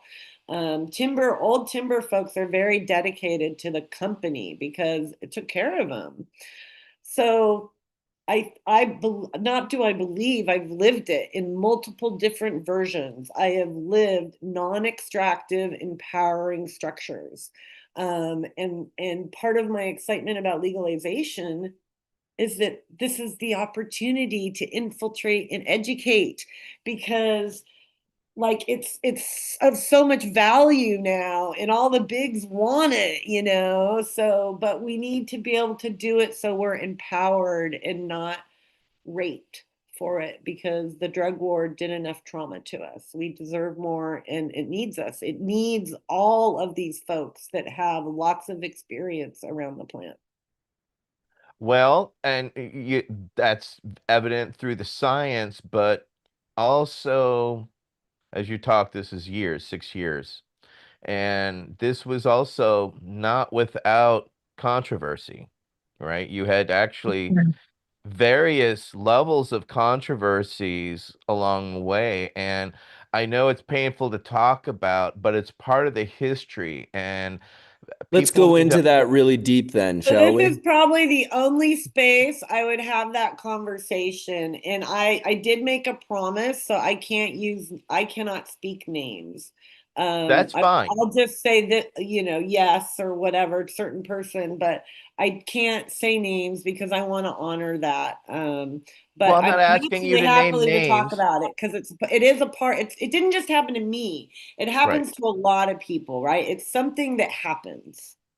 Right, just even over the selection of the plant, skunk number one was a controversy. And so, more why I don't want you to give names as much as a kind of a roundabout understanding of each one, because there was various ones along the way, so that people can understand the types of walks that you had to navigate and why this took so long, because some of these situations took time to then powwow about, just to use a phrase there, figure out how to move forward or how not to move forward, such as, you had the Humboldt Grace plant, right, which came and went, and you had to deal with that controversy. So I'm just asking I'm not asking you to give the bloody details, but to give people an understanding of the different levels of challenges and what it took to kind of overcome them, because as you said, you wanted to walk away multiple times from this situation because of how interpersonal it got, because of how vicious people can be when they get challenged or you're dealing with egos. And I think this is a journey worth exploring, because it deals with the egos you have to navigate, the egos who chose to navigate it with you as opposed to fight against it, right? Yeah, So it became yeah. sort of it became tug of wars at a certain resolve that I think are worth discussing, so that the community can understand what they're gonna face if they're gonna do this in other parts of the world, so that they can understand that this is a potentiality historically. Right, right. Well, I guess the first hurdle was losing Humboldt Grace, the plant. And that was through non-truth. Um, but before that, I actually got what I have a term I like to use called bro-dozed. And a bro-dozer is not a brother. He is not a bro. And out of my dispensary, I was actually gifted and grandfathered the license that would have been the first recreational license in the state of California. Um, and was not valued that, and was told, here's $2,500 to walk away. And I, of course, said, fuck you, motherfucker, it'll come back on you, and walked away. But had multiple experiences of not being heard, being co-opted. When I stepped away as chair and president of CCVH, you know, I saw that we were going down a road that didn't empower these communities, and that wasn't liked or heard. My life was attempted at that. So yeah, by the time we got to the skunk, I was pretty worn. um, and the first thing was like proving the provenance of it. And that, you know, I just had what Marty told me, and I trusted Marty. I'd known Marty for gosh, like 15 years before this project started. I knew the quality of his work. So I had a lot of trust in what Marty was telling me. But again, that wasn't the point, right? It was to see what the plant told us. And then it was Marty, because Marty was working with Orange Photonics like long before lots of people were. And so he already knew that Kyle one and I of like to those identify pain produced points more and destroy them. CBD than the other. Like he already Remove knew all that they pain had points, like a differences pain. just from Marcus, you're unmuted. Sorry. Sorry. Go ahead, Lila. Here, like just from, you know, his legacy knowledge, he already knew that there were some differences. And so he chose those for those differences. And then I don't know if I put something out on social, I don't really know, or if we talked about it on Clubhouse. Um, but you know, I go into things pretty like I'm just really curious. So I go into things really excited and wanting to like learn from everybody and never like trying to assume like, yeah, I see something, but like you never know where that's going to take you, and you don't want to be open to that because you miss out on so many opportunities and learning. And so I went into the skunk one unknowing, and I don't know if it was that Ryan came to me first or that Marty came to me first. And the first controversy was this whole DNA test. And I had no real, you know, it took me a long time to get my head around that. And thanks to what they've done with Canopedia, because that really, I wanted the map, Philos's map, so bad because it helped me as a visual person really like see that. So I'm so grateful to have that again, something similar. It's awesome. But it was really hard for me to grasp that. And here I have Ryan, right, like trying to help me grasp it. And then I have Kevin McKernan, who I can almost understand at the time, you know, like all these things coming at me, and knowing that whatever we put together has to be right and with integrity. And then I have Marty, who is taking all that into, which is doesn't put him in a place where he didn't feel so great. And then I don't know how another party got involved at all. I don't even know how that person got involved, but someone who has a very connected relationship to the skunk one was very concerned that I was going to brand it, that I was going to, we did put it in metric because we wanted the research to be valid and trackable and, you know, do it the right way we can.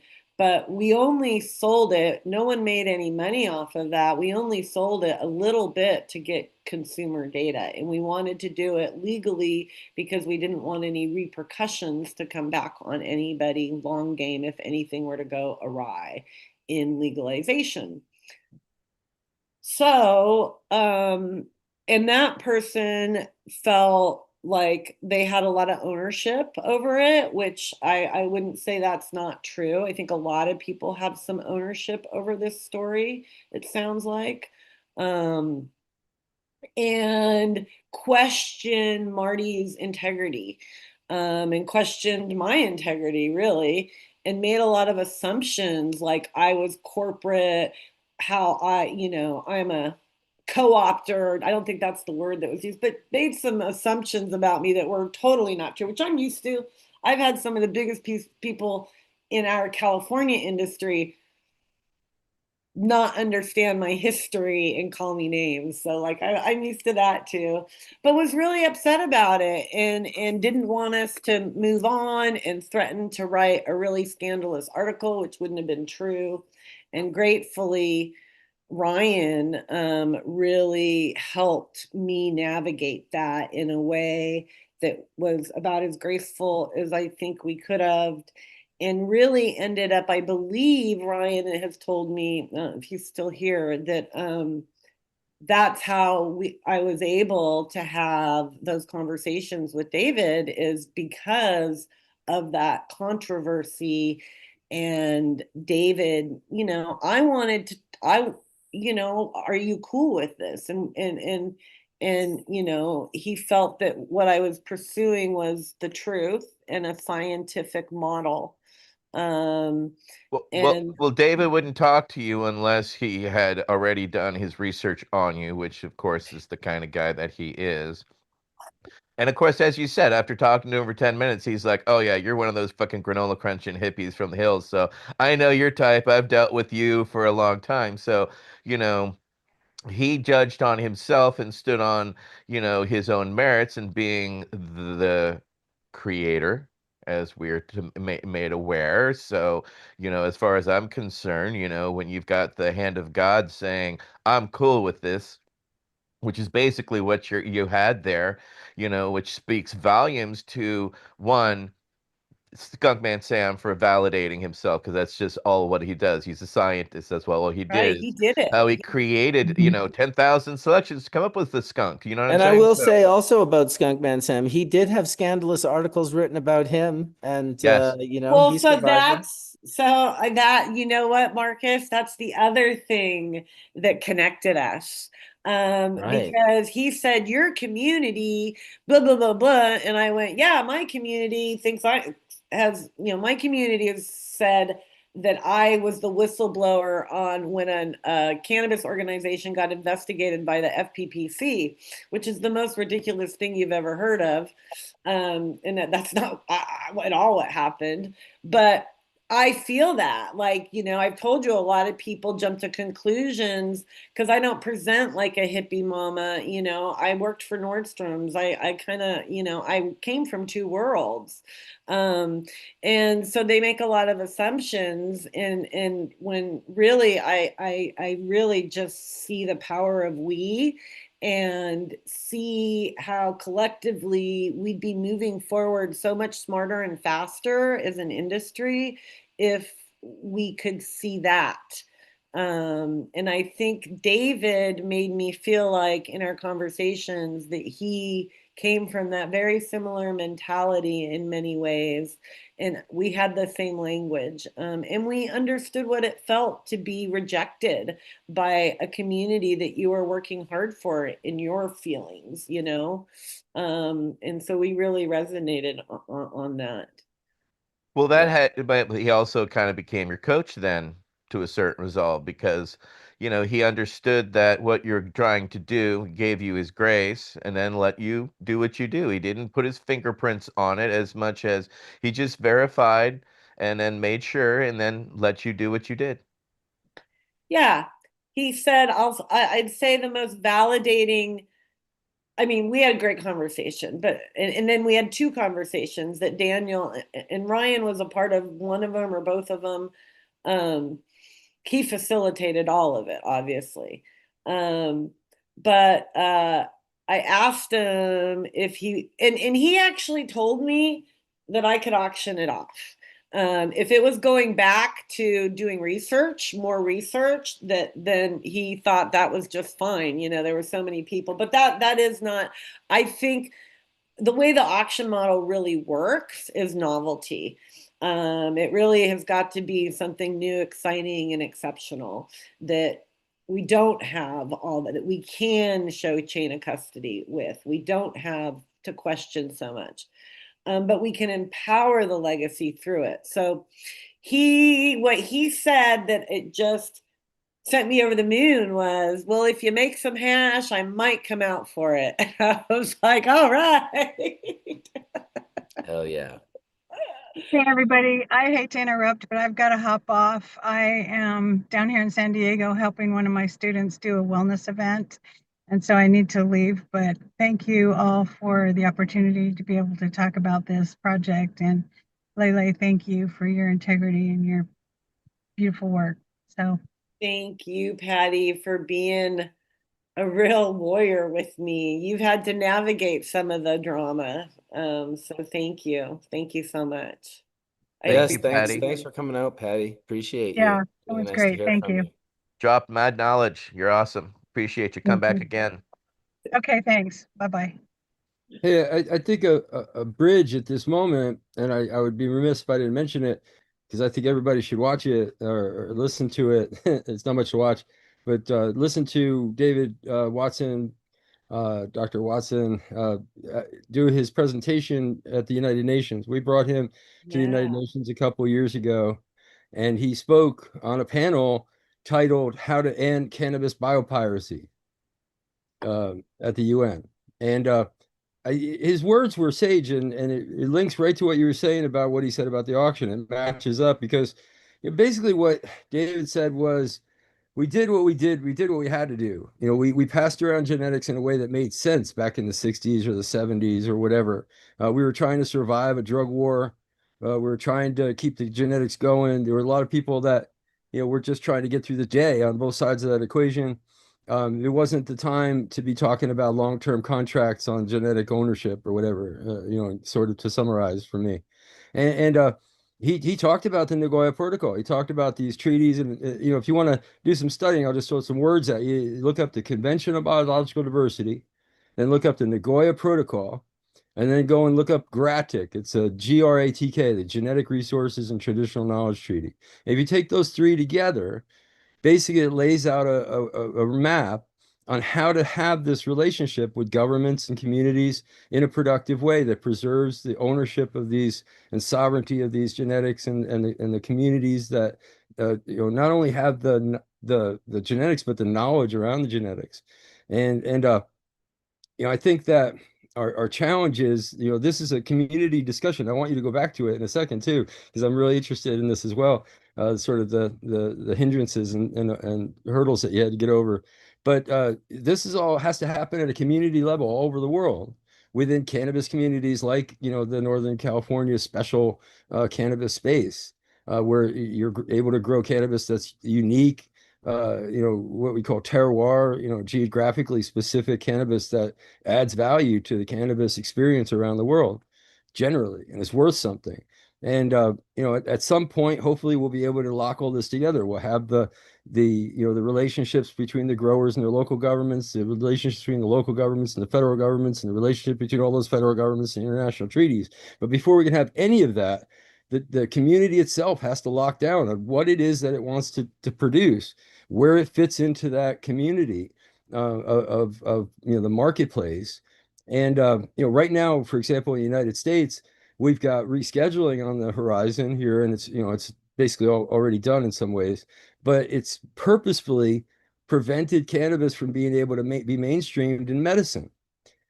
And without being mainstreamed in medicine, because of the treaty, there's really no international relationships that you can have, and there's no real way to get cannabis out of its box unless you go the pharmaceutical route. And in Canada, it's a similar kind of box that has been created. That's what I keep, again, calling this neo-colonial prohibition 2.0, cannabis distribution model. And we're going to get out of it. It's not sustainable. We will get out of it, but how we connect up, do we have anything left? I mean, it's been the existential question we've had in Northern California. Will there be anything left of the original cannabis community that actually, started this whole process? even if that matters. I mean, it's the cannabis itself. So whether it's that community or just another community that replants it, but will we have a community like this? Will we have the ability to appreciate and to propagate what is really valuable and adds value to the cannabis experience across the board? So anyway, that's where I'm kind of coming in on this. And our international work, we feel pretty comfortable on the international treaty side. Our little group feels comfortable working with a lot of countries, governments, including we've worked well with the U.S. government, the Canadian government, not so much with Russia or China or Japan or, you know, others, and Indonesia, others. But we've had even marginal work with countries we never expected to work with, like Thailand and stuff. So, but anyway, the U.S. and Canada are kind of driving this to a certain extent.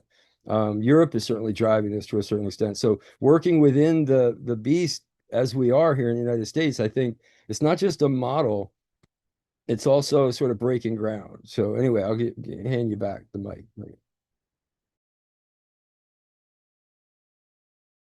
That's very fascinating. I mean, it's and one of the reasons why we're proud to be part of those side events at the UN is to, which is funny because I used the picture that I took at his house of the Cat in the Hat sitting with the large seed behind his back, and that's what was projected there even at the UN. So as much as people laugh at how he was presented, or people wondered because we did a VAC roundtable with Skunkman Sam, and of course he has the Cat in the Hat, and somebody wrote, "Hey, why are you so disrespectful? Why don't you show his face?" And it's just I showed did that a hash somebody. church with him once.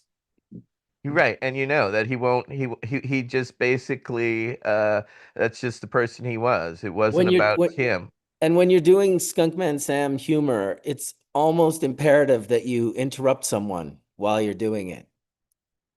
Touche. This was the beauty of Dave. I miss you, Dave. I fucking miss you, dude. We miss you so much. A true character and a visionary.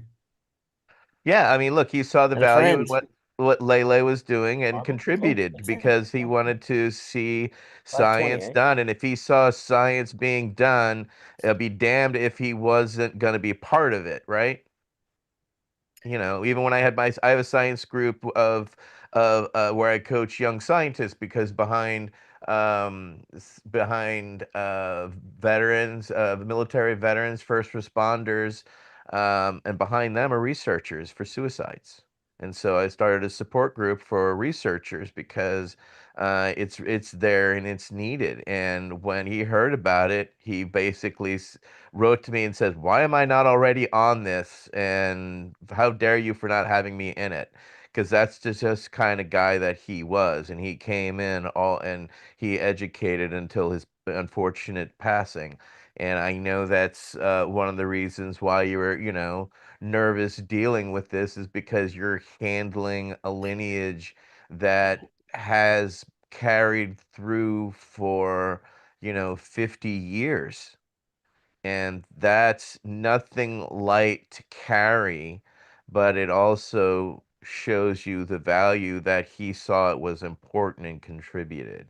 And that is an important carrying of the torch of different generations, because what he's done has now led to your research, and what your research has done as a group will now collectively take it further. So, it's beyond proper that it was skunk number one, and it's beyond proper that he was involved and added to the integrity of the project itself. And Ryan saw that, which is why he brought you directly to him, so that there was no fumbling around. It's directly to the horse's mouth, which is part of the reality of how we are in the cannabis world. It's usually done face to face, person to person, and it took that to help even move this forward. And so this is where that old school yet new school situation Right. requires somebody of your deafness to navigate that. So thank you for taking on the challenge and then continuing to take on that challenge and navigate it. But along the way, you met the key pieces of the puzzle that help bring this full picture together. And that's a beauty of the cannabis connections that we have, but also shows the integrity that the cannabis peoples have, that they would rather see it and steward it through properly. And I'm sorry you had to deal with that type of frustration, but there is a blessing in it, I think, in disguise. Well, it showed directly the importance of the integrity of the project, right? It made it, we really had to be transparent in what we were doing. And some folks feel we weren't transparent, but that's just because we didn't have a marketing budget, like, like it was all grassroots. Um, and so I the white paper was incredibly transparent about what we were doing, and this is incredibly transparent and honest, um, in hopes to show that it's really valuable, like, because the market is such a disaster, that the more you have integrity and the more, your value goes up, because it's stability. The truth creates stability, you know and those experiences are also why I feel much stronger in the conversation around ethics than I do around genetics, because my whole life has been about navigating what is right and wrong under the legalities of life. So it just, and my experiences. So the fact that this project actually took me through some really crazy things, like we literally just got removed from presenting to the Board of Supervisors this project because of political reasons. And my response to them was, well, I hope you will read the report, because this will really empower the community. Like, if your growers have this information and they use it to sell this weed that's this year, they're gonna like get more value for it, because they're gonna know how to sell it differently, and make themselves, more niche or whatever. Um, so, and I think all information needs to be shared. I don't think it should be one thing over another. But those sort of things are really have happened throughout this project.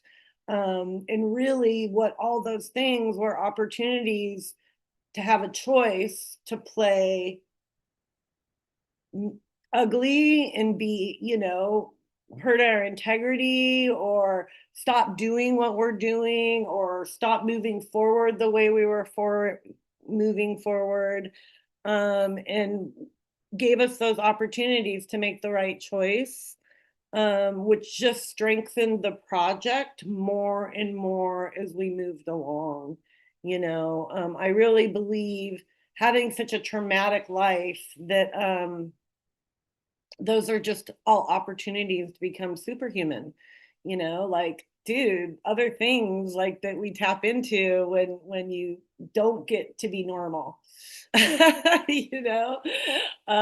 think it's magic. um and so those hurdles were just all part of that magic. And eventually it all resolved itself, because a receipt was produced. The receipt is redacted, that gave us a date to start from for provenance, of that we, this is when it was purchased and what was purchased. Um, and then there was a little controversy over the loss of number one. That kind of, like, people, I guess some things online were said. I don't know. This audit company found them. I didn't know what was being said. Um, and to me, I mean, was it a bummer? Yeah, it was. But it was also, like, kind of showed how important it was at the same time, like to think about these things and to look at your plant in more detail and think about preserving it, you know, because that's when I think legacy genetics are so freaking important, or wild, or, you know, feral, is because those foundations are how we don't end up being like corn. Like I think it was Patty that was talking about cornmeal. So we don't end up being, you know, we don't lose the medical diversity. We keep that, but to keep building on that, we need those foundations, and they need to be preserved in a way. Like the gentleman that was on earlier, you know, he was saying, oh, maybe I should have done an embryo out of those seeds. There's a lot of seeds like that, and like that we haven't looked at. And so we really don't know what their value is. And there's probably like what, billions of seeds across the globe like that. And just to get people to start thinking about it, you know.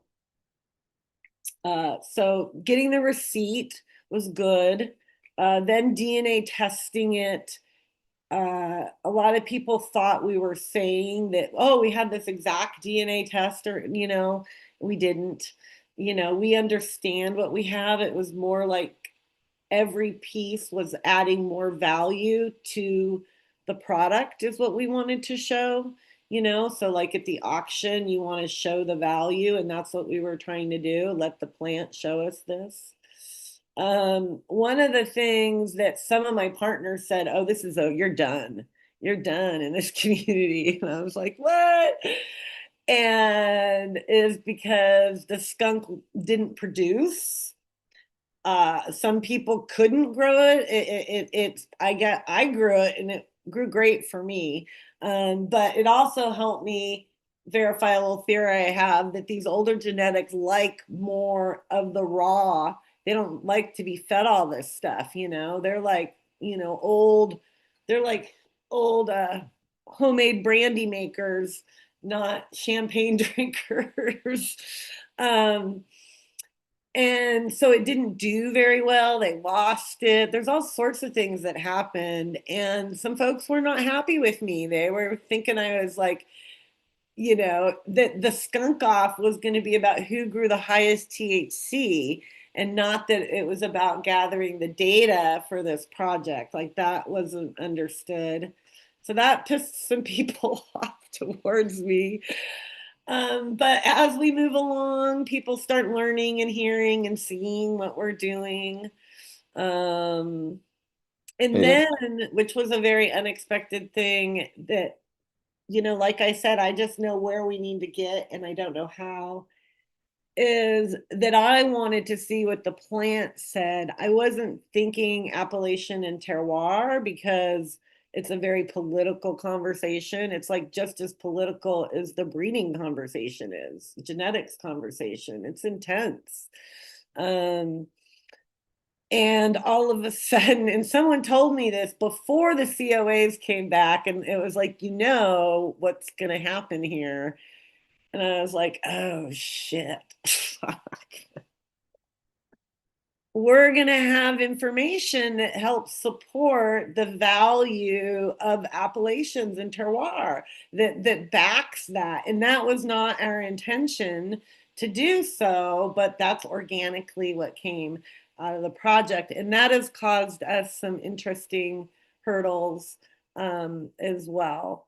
But it's a heated plant, man. I mean, and then another one, which is really fun, is my own community has kind of, a lot of them are like me, not tapped into the more modern, more like the iconic cannabis community. And they're like asking me, what the heck am I talking about? And because we have a story, and these folks are, some of them are still alive, so it's not just a story. That in the 60s, someone came in that brought in some really nice purple, dense, stinky ass Afghani bud. And they said, dude, next time you come back, bring us seeds, because everybody up here was growing the more sativa Mexican kind of weed. And that person brought back those seeds, and that's when they crossed it with that.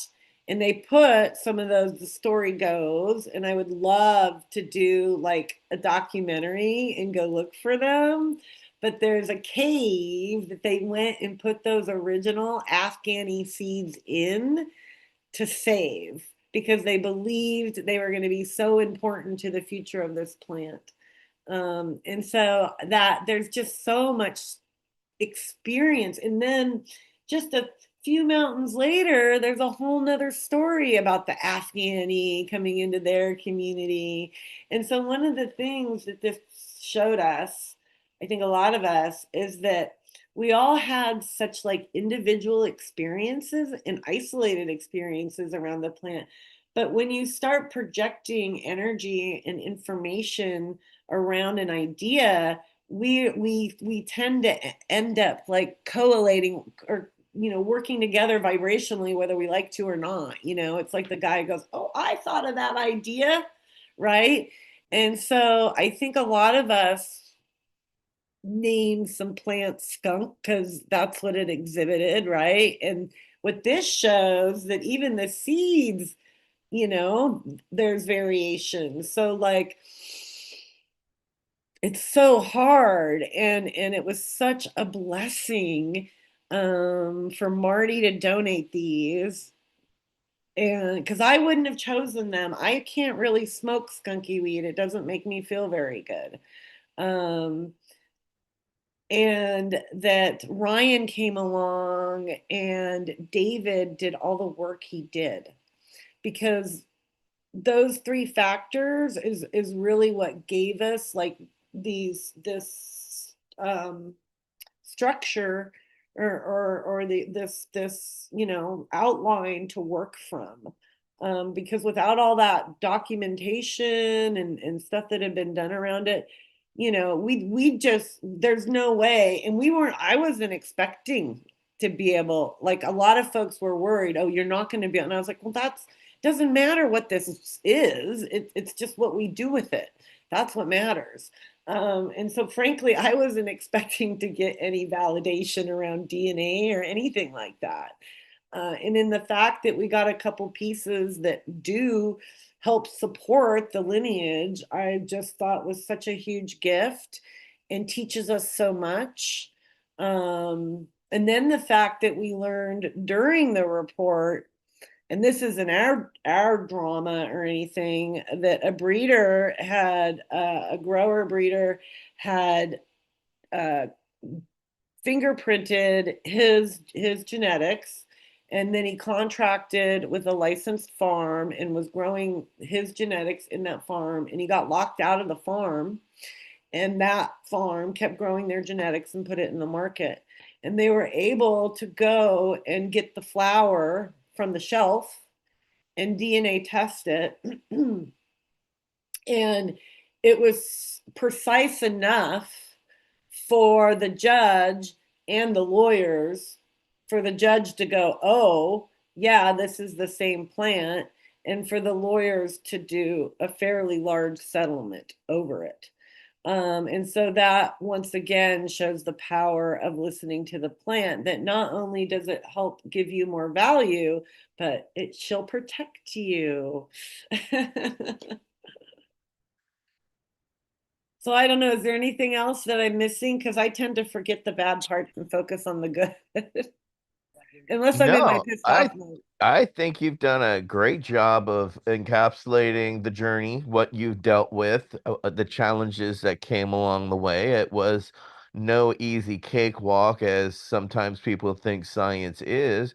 And I think, you've taken us on that journey as somebody who comes from a very clandestine community, so to say, and to navigate the waters of pulling them out of their comfort zones and to help see the value on side of um, lifting up science along the way. I mean, that's no easy thing to do, and it sounds like it was a lot of challenges that were definitely frustrating along the way, but it sounds like it was a journey worth taking. Yeah, I think was it Colin earlier said something about oh, I can't remember now, but yes, it really was. And it's, I think everyone in the group had a lot of passion and love behind the project.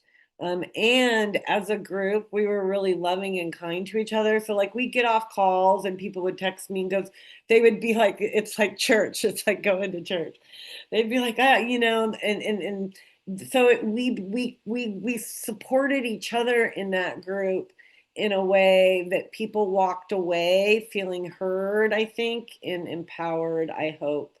Um, so it's some folks have said that's what's kept them coming back is the fact that it was a positive space when there was so much chaos going on in the space, which I think speaks to the power of what doing good things and following your passion, which is what I believe this plant empowers, is that truth of your heart, and that's what passion is your heart truth.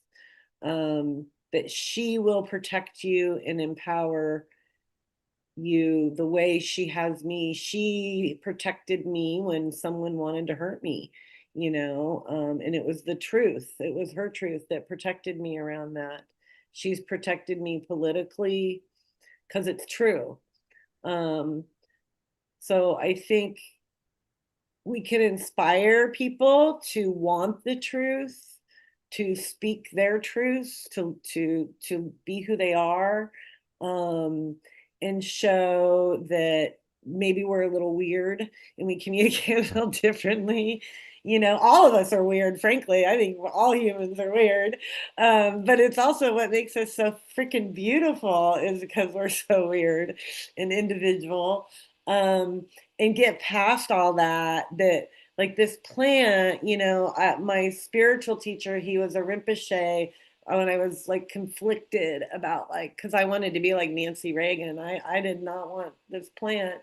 But when I brought her back into my life, he was like, no, this opens people's hearts. That's what this plant does. And I think that's really true. And it's not woo woo. I think it can be structural, and I think it can be really impactful, and I think it can be sustainable. I don't think we have to be bad, and we don't have to think about only ourselves to sustain ourselves well. I know you don't because I've seen myself and tribes do it, and it really works way better than what we're all living now. So Um, I went down a couple of personal rabbit holes working with you on this lately, and what I'm about to say, you'll have to come in after I'm done and parse what part of it is actually part of the project because I don't think all of what I'm about to say is actually part of our actual project. But so I should say, all right, so there is this as I said ideal marketplace relationship that our small growers, our cannabis growing communities will have with, local governments and federal governments. And I painted this whole picture. Well, that's only half of the universe, right? So when I'm at the UN, often I consider the back wall behind all the speakers to be a right. double-sided mirror. And I picture the corporate world on the other side of that mirror. I mean, I'm giving you really the inside scoop here on how I vision myself at the UN. I'm sitting there with all these governmental people. They represent the top of their governments, and there's some corporate interests in government, and you can get into a lot of rabbit holes there. But there's a corporate relationship with the world governments of all the governments. So, the sort of truce between politics and money that exists at an international level, and trying to figure out like what we are bringing to market, what we're actually selling, and how that relationship is going to unfold. I thought this process with you helped me kind of envision that because I could envision a way in where we own the genetics. We have sovereignty over these genetics and we license these products to these big corporate interests. The corporate interests have a great deal of interest in us doing this because we're pioneers and big we here, not me at all. I'm definitely not worthy, but we come up with these great genetics. We come up with these great products, and we are going to continue doing that. That's sustainable. That's going to give you the next big thing that your corporate interests can sell. You fund and help us do that. You protect our communities. We're all working with this together. Kumbaya. We got the big money and the big interest working with the small money and the small interest together for an actual symbiotic relationship. That's what I want to see. I don't want to see this Amen, brother. real bullshit where you extract them, as yeah, yeah. So, and yeah, I think that it can be done. We can sort of thread that needle. And the other rabbit hole was the auctions themselves. So I did a little report for the Humboldt Grace on auctions and auction theory. And of course, I spent my whole life in the auction business. I grew up literally in the auction business. My dad was an auctioneer. But until I really did that, I didn't realize, for example, that two Nobel Prizes were given to auction theory in the last like 40, 50 years. It was in This is really 2012. interesting stuff.